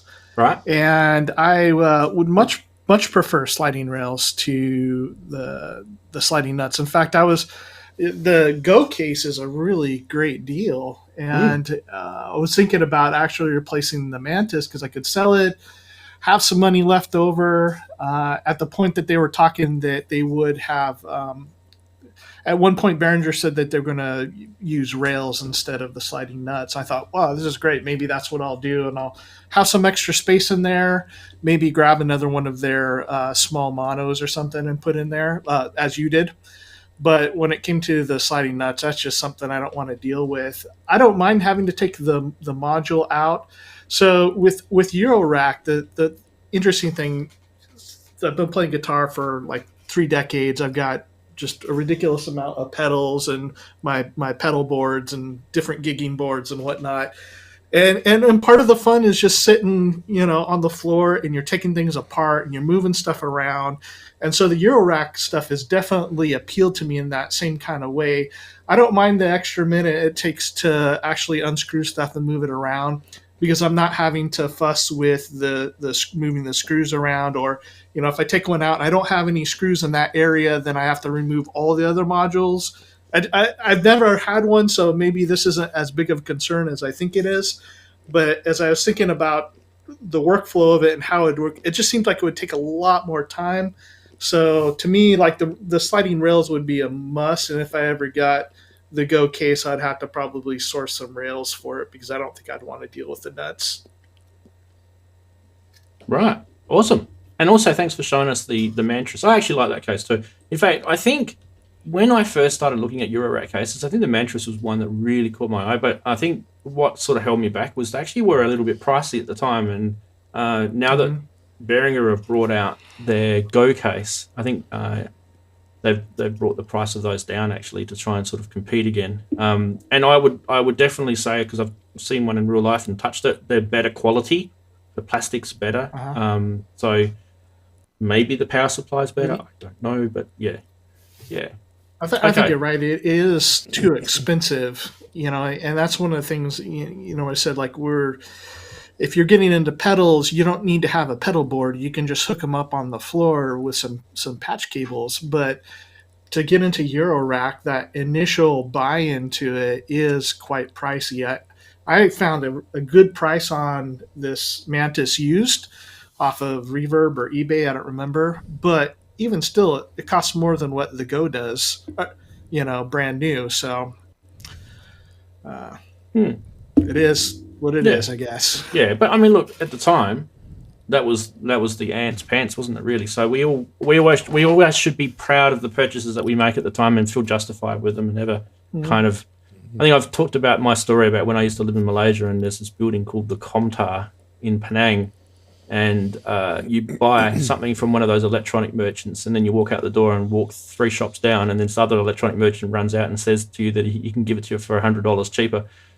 That's life. That's how life works. That's probably what's going to happen to me when I buy my Moog 1. Someone's going to tell me that I could have got it for like $10,000 cheaper. Anyway, we should move on now. Staying with you, Chris, I thought I'd give you guys a bit of a plug. So let me grab this up here. This is your website. It's called synthientsound, I believe, .com. Really nice looking website too. I had a bit of a look. I love this little pop-up that comes up. Do you like secret societies? And you can sign me up for that. I don't know if this it does work with the mouse. So basically, if you do want to kind of check out Chris and his sounds and things like that, you can actually get to he's got a store here, and you can access some of his sounds there. I think the what are they, the Prophet 6 and the Micro Freak are there. So there you go. Oh, gee, that's really good value too. So there you go. And that's where you can get those from. And also you can check out his YouTube channel. It does do some really cool YouTube videos too. So that takes you straight there. And a lot of the YouTube videos are actually just demos of his sounds, which are probably a good idea to check out before you decide to get them. So while I got you there, Chris, do you want to have a little quick sort of plug of yourself? And I know you kind of mentioned it briefly before, but yeah, take us through some of those things and what you hope to do in the future. Yeah, well, so I worked as a musician for quite a while, and I had gone back to school. And at some point, I just didn't want to be doing the things that I was doing. So right now, I actually do volunteer work, helping out mostly younger men. I have some older guys too. So on the side of that, since I'm not gigging in for a long time, I supported my gear habit by buying broken stuff and fixing it. So I went through lots and lots of old like Electro Harmonix pedals and other vintage neutron phasers and all sorts of things that I would, buy broken and fix. And I just, haven't had the passion to do that.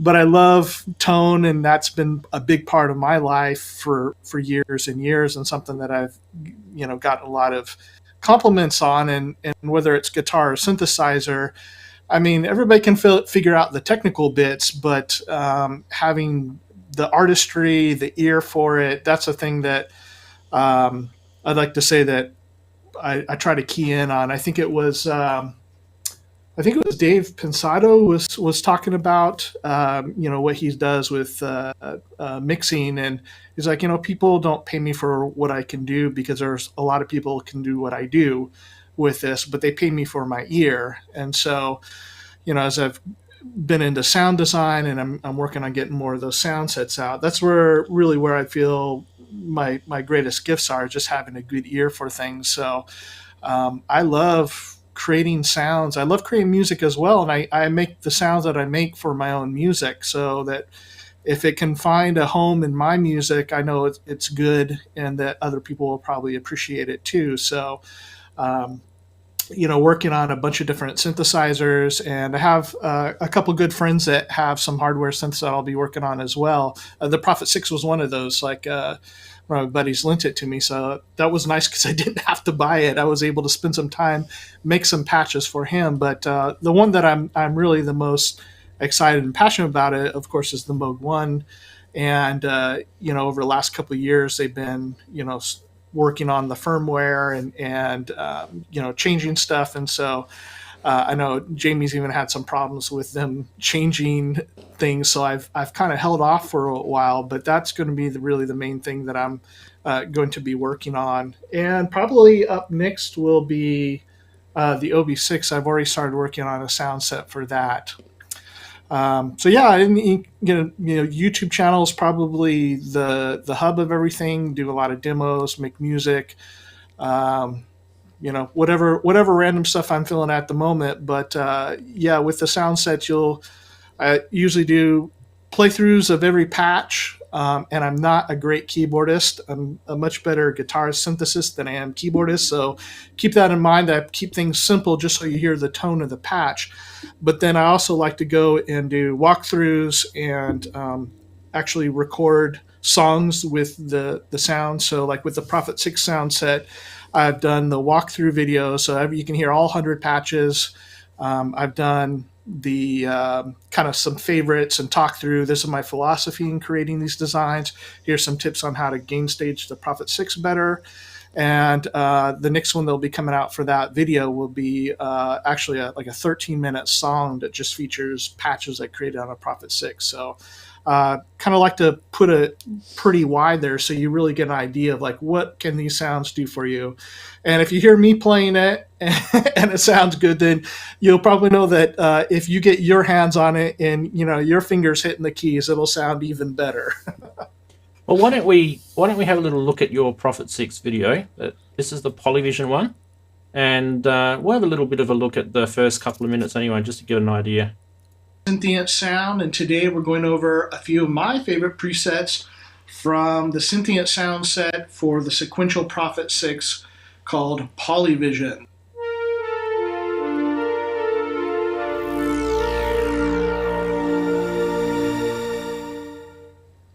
All right, so the purpose of this video today is to show off some of my favorite presets from this sound set, Polyvisions, as well as some of my impressions of the Prophet 6, some tips on how to get the best sound out of it, and also just to have a general walk and talk through these favorites, giving you kind of the mindset about why I created them. So I hope you're going to enjoy it.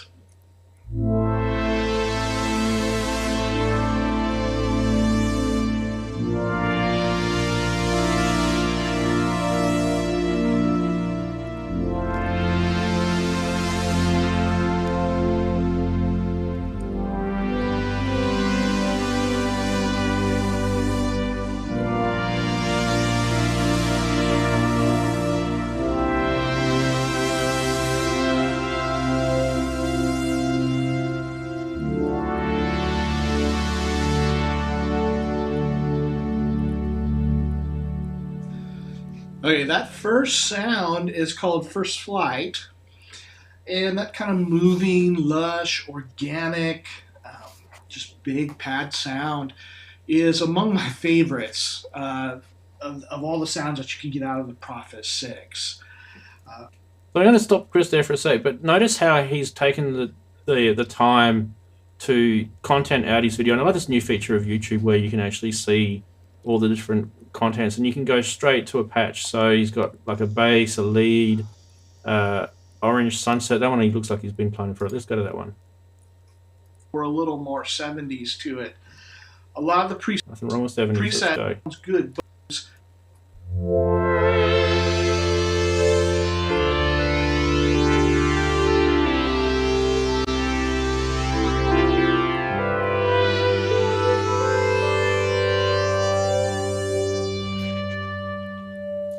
But well, there you go. There's a little bit of a look at some of Chris's patches. And yeah, really, really awesome. Actually, I kind of want to find out, probably we'll do it offline, Chris, but I want to find out a little bit more about what you were saying before about how you're helping sort of, guys, who are sort of needing help and things like sort of, yeah, I think that's really awesome what you're doing there. And definitely hats off to you, mate, for that. I know you got a big heart. I've kind of spoken to you many times over, the years on the, Facebook forums and stuff. So you can definitely see it.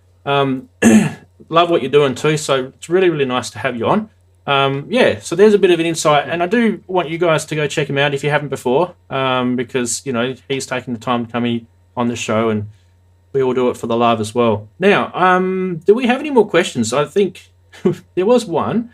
We can go to that one, I think, if it's still working. Let me just double check. Cool. Yes, it was. So Axelsoft's asking a serious question here, even though it's kind of funny. Question is, ModX, in my opinion, has the greatest concept of the super knob, and I'm not allowed to smile when I say it, so I haven't smiled. Why has no other synth manufacturer copied it? I think it said. I don't know. I can't remember if anyone really has copied the super knob idea, where it kind of, it's an assignable knob and it kind of does a whole bunch of mergey sort of craziness, doesn't it? So can anyone think of any synth that's got a kind of super knob to it? Yeah, not really sure. Don't think so. Wouldn't isn't it just like controlling macros? So if it's not just a single knob, I mean, there's a number of synths that would be able to do that, like the Hydra synth and a bunch of romplers, workstation stuff. Yeah, the only one that I think kind of comes similarly close to it would be the XY joystick type things that you see on some of those synths. I think the last one that we looked at recently was the Argon 8, which had that sort of configurable XY, and depending on how you configure it, you configured it yourself, but by default it was sort of like morphing wavetable synthesis, both X and Y. It was pretty cool. I'm really sort of in agreement with Axelsoft here. I don't think anyone's got anything similar to the way Yamaha have done that super knob. Yes, it is configurable. Yes, you can get synths and MIDI controllers and things that you can configure. But out of the box, there's a lot of cool stuff that super knob does that you probably wouldn't come up with that without them showing it to you first, if that makes sense. They've kind of innovated, if that makes sense, with that idea. Anyone got any ideas? No one? So a few ideas here. Yeah, I mean, if it's not a knob, I mean, there's a lot of other synthesizers that, again, would be able to control multiple macros. One of them would be like this XY pad on the Moog 1, because you can assign dozens of modulations to it and do the same thing. So instead of just a single movement of the knob where you have just one axis that you're moving on to control all those different parameters, this, as you were talking about, Renz, that you can control it with an XY coordinate system, and plus some of these will have pressure as well. So there are other synths that you can do it, and of course, if you buy patches for the Moog 1 or even some of the factories one, will take advantage of that. But yeah, as far as knob form, that ModiX would be the one that comes to mind. Yeah, a few people have mentioned a couple of things here. So you got Inky saying the Force has got 8 super knobs. Yeah, maybe. Yeah, what was the other one? Analog 4 has the macros. What was Nord Impulse as a morph? I think quite a few synths have got morph. There's morph's been around for a while. Yeah. Darren might mention the touche attached to it with different parameters up and down, left to right, press. Yeah, true. All sorts of things you could do with that. MIDI, yep. Absolutely. Example. Yeah. There's been a few naughty comments in there too, which we'll completely skip. I think we'll raise one thing here. Howard's jumped into the show, and he's Howard Mangrum is on there. He said sound design is this one a good one for you, Chris. So I'm going to go to you. Sound design is hard to start. I felt lost until I made a list of sound qualities I like and dislike. You want to elaborate maybe a little bit on that, or you got a different take? Yeah, I mean, it's a lot like songwriting. What is your next song going to sound like? And you can sit and you can say, well, I'm going to write a rock song, or I'm going to do techno, or I'm going to do a ballad, or whatever. And you can either start with that direction and go, okay, I'm going to make a country song. And so it's going to have these kind of instruments. It's going to have a chorus and a bridge or whatever. And that gives you the framework to fill in everything else. but sometimes you sit down with your keyboard or your guitar or whatever, and you're just messing around and things come out of it, and just because of the way that it feels in your hands or it's arranged, that it leads you down some other path that is interesting and you just follow it. And so I think both ways are and again, the more time that you spend practicing that art, that creative art, the more that it'll start come to you and start happening spontaneously. So when you sit down with a synthesizer and you're like, I don't know where to start, well, at some point you gotta pick a place. You know, what kind of waveform do I want to start? Or maybe you begin by, do I want to make a bass, a lead, a pad, or you may have heard some other sound that you enjoy and go like, what would my take on such a sound be? And then you start morphing it towards what you heard, and then you take it in a whole nother direction. So there's so many different ways and interesting ways to go, and some of the interesting patches that I end up enjoying are things that I thought would start as being very normal, like, oh, it's just going to be a pad, but then you start getting a little experimental and you think like, what happens if I did this and this, or if I started modulating this by this other thing? And there's that combination of art and creativity, but with the kind of mad scientist part of it as well, and they often mix really well. And sometimes the science experiment of sound design or song creation takes you in a place that is ugly, and other times, and a lot of the times, it ends up in really beautiful and interesting places that you did not foresee happening, but part of your creative process and your interaction with the instrument has taken you to some new happy accident, as Darren says on there. The Howard happy as accident well, comment. I think Howard mentioned it as well. Happy accidents as well, just before. But yeah, I think when you're kind of sound designing, and if you're sound designing just for yourself, like it might be because you're creating an album, you want to do a track and you want to have a bit of something innovative and new, and that you don't want to sort of preset, you don't want to get past. There's so many different ways you can tackle it, and I think the cool thing about it is it could be just the mood you're in. Some days you wake up, you're in a creative mood. Some days you wake up, you're in a logical mood. It could be the mood you're in, and what you come up with. Maybe you attack that sound design in that particular way, and the result you get may be different each time. I love watching videos of people do sound design. Like Jamie's done a few. It's just really, really cool to see other people how they do it, and it's interesting. It's a very creative process. So, if you've never done sound design, like Chris was saying, it's a really good point. It's worth just having a crack at. Just honestly, just to see where you get to, and you never know, that might inspire you to make another track too. So you might have the track writer's block, which we all get to every now and then. So jump into some sound design and see if that gets your writer's block away. That's a cool thing. And one of the things, with computers, so my parents don't do as well with computers. Let's say that nicely. So I'm always having to kind of walk them through, like, here's how you accomplish something, but they're so afraid that they're going to break the computer. And I'm like, things aren't like they were in the 80s. And so the OS is set up to be much easier. So with something like computers, like, there is some risk, but when you get to a synthesizer, I mean, if you create the ugliest, worst sound and you're like, this is horrible, you hit a button and you're on a different sound, or you start it over. So there's no risk involved with it.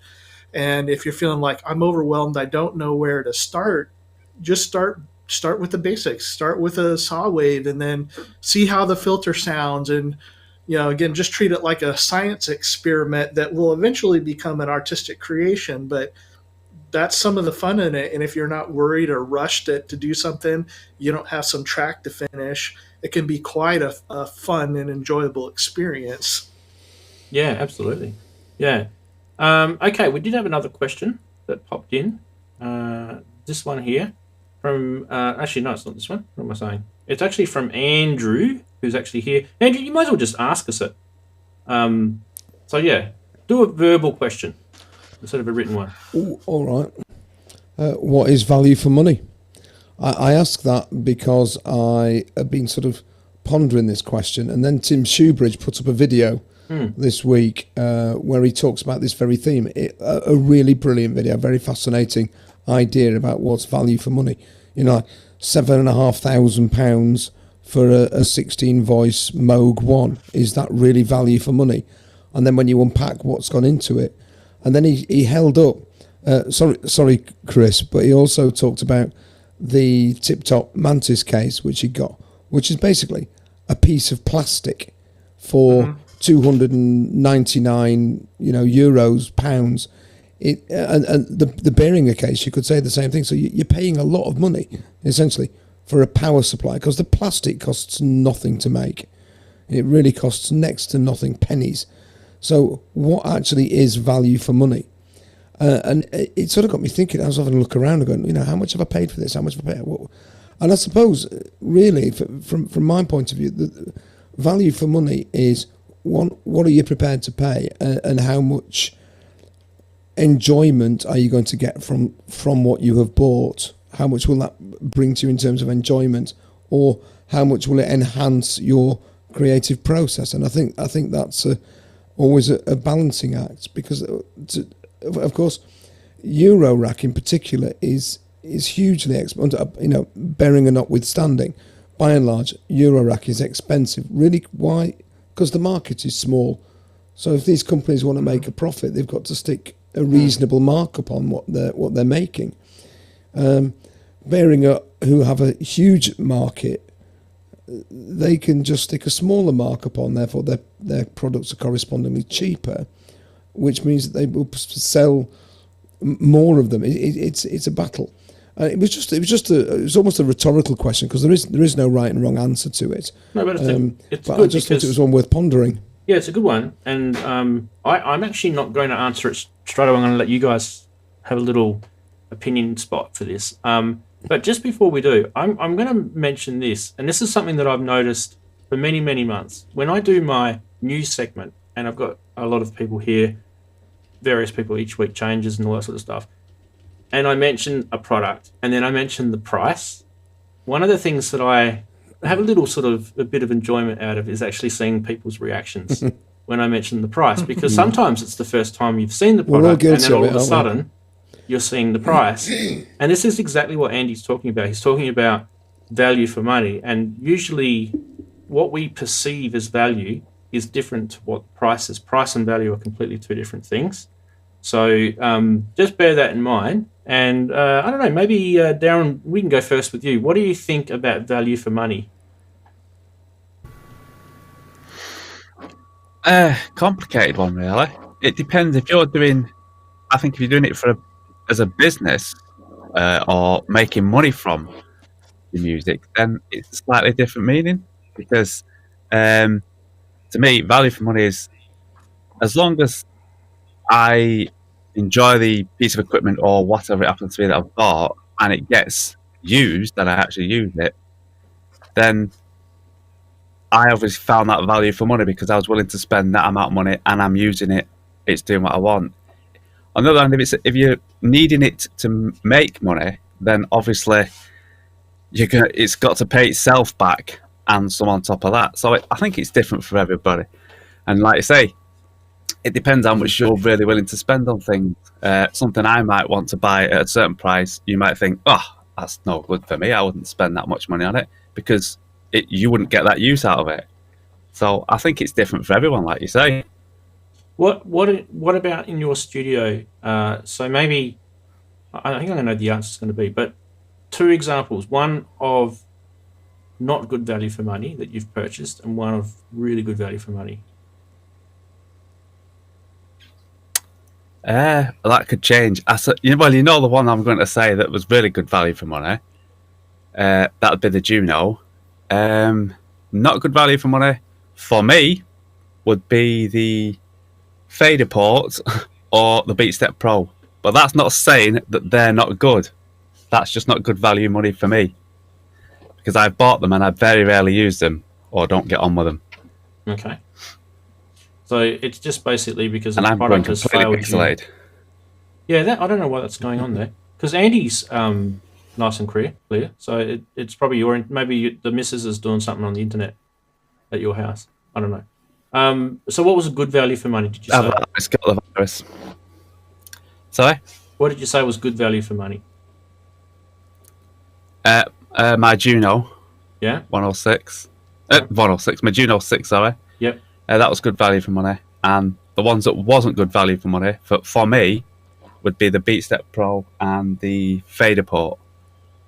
You know what I find interesting? That's only to me. You know what I find interesting was while I've got you there is you didn't mention anything about software. So you told me some hardware, and I quite often hear people talk. I'm just keeping your face there because I want to see your reaction. When they talk about bad value for money, quite often they name software. They name things like, I've got to have to pay for an upgrade for what do you call it, Ozone or whatever it's called, or they might say I've got to update my Roland Cloud subscription, and they find that bad value for money. So, what are your thoughts on software? Very much the same as hardware. For instance, Ableton would be very good value for money for me. But other people who use other DAWs, it'd be different. But it's the same as hardware. The computer itself, I would say, is very good value money for me. Because look, we're on the computer to do this. So even if you don't use your computer in your music, you're still using it for putting your music out there. So you'd have to say that is very good value for money. Yep. Agreed. Good point. And the same in software. It's a very good point. You know, like I said, if you say I never use computers, but we're on doing a synth show via a computer, so that is probably going to be the best value for money piece of equipment. Unless you don't go on places like this and you just play live, which then would be your hardware. Very good answers. All right, what about you, Chris? Yeah, that was a very good point. Very good answers. Yeah, I think you hit on it. Like one of the most valuable, well, you know, the computer has got to be the most valuable piece of gear, and it was one of the most expensive things that I have. And so that, you know, and for value wise, Logic Pro X, $200. Mike just mentioned it in the chat. Everything that you get with that is absolutely incredible. I don't really need the other plugins that I have. I love plugins, and I've got quite a few, but what you get in there is absolutely amazing, and the ability to compose entire albums, a lifetime worth of music, just using the stock stuff in Logic, and it's just radically inexpensive. I mean, the buy-in is with the hardware for Apple stuff. And I'm fine doing it because I'm on the computer like 10 hours a day. So to me, that has tremendous value with hardware synthesizers. I think really, like, just in as objective as I can be about this, one of the greatest values today in hardware synthesizers is the Hydrasynth. It is absolutely amazing, and it is not expensive. And if anybody is looking for a polysynth, that's what I would tell them first. Now, to the point of value versus expense, perhaps the most valuable synthesizer to me, I paid the most for. That's the Moog 1. But I get a lot more value, a lot more out of it in return with it than I do other synthesizers that are cheaper. And so to me, that made for a good purpose, and that wouldn't be the same for everybody. But I mean, I know Tim hit on that a bit as far as feature wise, like, you know, per voice count or how many oscillators you have, what are you getting for your money? But I kind of think your guys' point of what do you get out of it personally is probably the more important thing than how many oscillators or voices it has. Is it going to be something that is important to your music? And so for me, yeah, the most valuable stuff it would be my computer, Logic, and Moog 1, as far as, you know, synthesizer stuff goes. Wow, great answers, really, really good answers. And while we got the chatties going, there's been some nice little answers happening in there. So where did I see it? I saw Corrosive abuser, I think that's how you say his nick. Been buying and selling synth samplers, drum machines since 1986, and he's never valued any of them by voice count. So that's a good point. And then later on, he goes on to say that in his opinion, the Roland System 8 is probably one of the best value for money synthesizers available at the moment. And I kind of agree. I think the System 8 is definitely up there. I don't know if it's I don't know if it gets the top gong. I would kind of agree with the other guys here in that that's very subjective to anyone's personal opinion, but I think definitely up there, absolutely. In terms of software, though, what would software be? Like, pick a piece of software. What would be your most valuable piece of software that you own? In terms of how does it return for you? What value does it return for you? I don't even know how to answer that one personally, but I think there's been a few people talking about Logic, and Wagoo saying he loves Isotope, and he said that he actually won Isotope Ozone from Sonic State, so he probably wouldn't have bought it otherwise. There you go. So obviously he values getting something for free. I'm sure we all do. That's awesome. Can I answer that one on software, if that's all right? Absolutely. Go. Okay.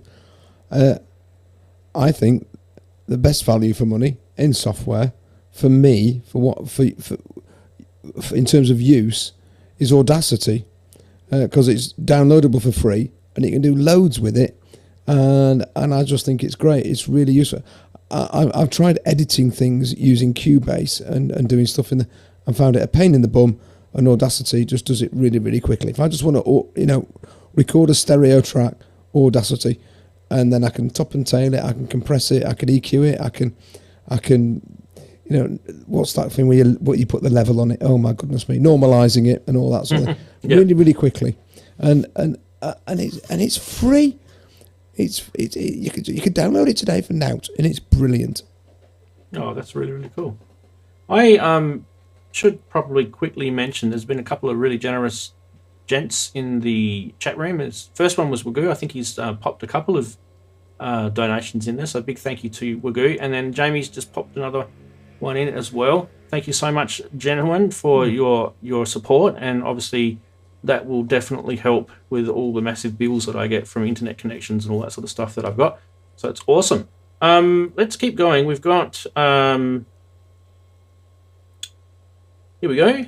Mr. Max saying his little Midas mixers are good value for money. Jamie's saying RX7's helped him out, so that's the Isotope software. Howard said the first keyboard I touch when turning on my system is the System 8. I don't know why, I just realised it. So he's just kind of had a little thought about what we were talking about, and he's just realised that the System 8's the go-to. So there you go. I definitely think the System 8's probably one of my favourites as well. So there you go. Omnisphere, how do you say that again, Chris? Is it Simon 66?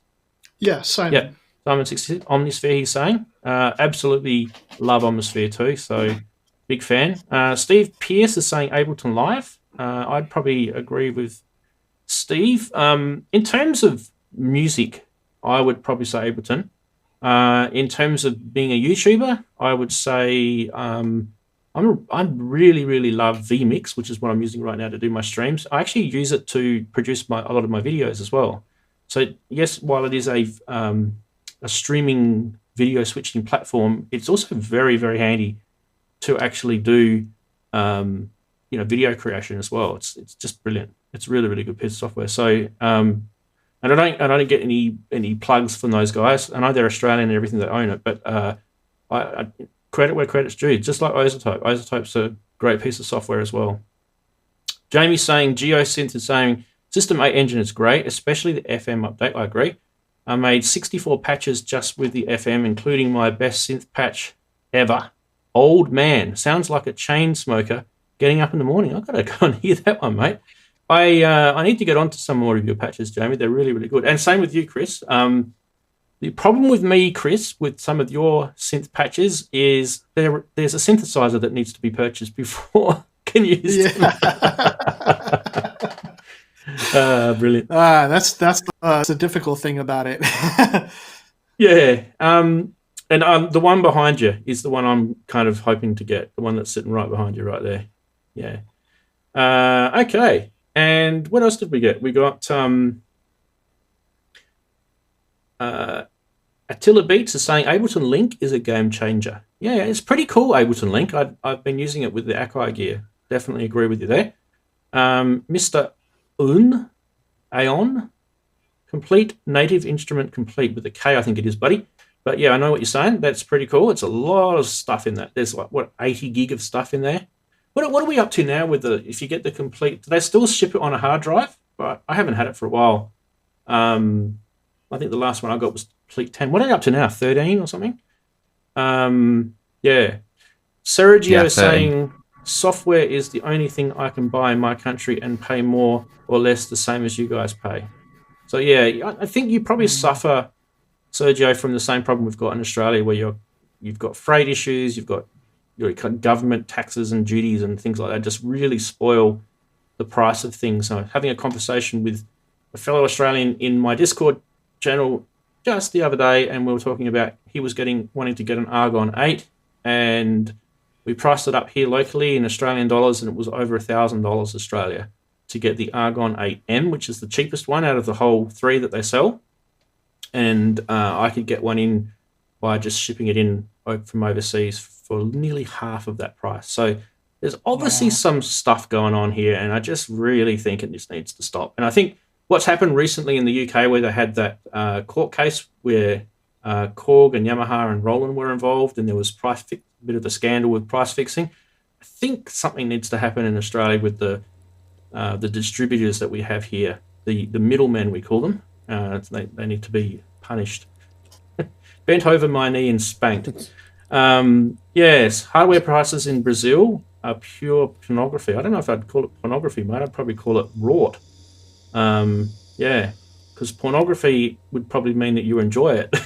Maybe you don't enjoy it. I don't know. Anyway, we're not going to go down there. I've just got myself in trouble now. Yeah, Simon66 saying there's one on eBay for €750. Wow, fantastic. That's not good. Anyway, so there you go. Right, well, we've been going for a good 2.5 hours, and I think we've probably gotten to the point where I reckon that was a great idea, just having a bit of a free-flowing show, really just talking about anything. It was very interactive. I loved having the chatties, becoming more involved, and I think they probably did as well. There was some really humorous parts of that. I'm going to go back and see some of these jokes that you guys have been saying in the chat. It's been awesome.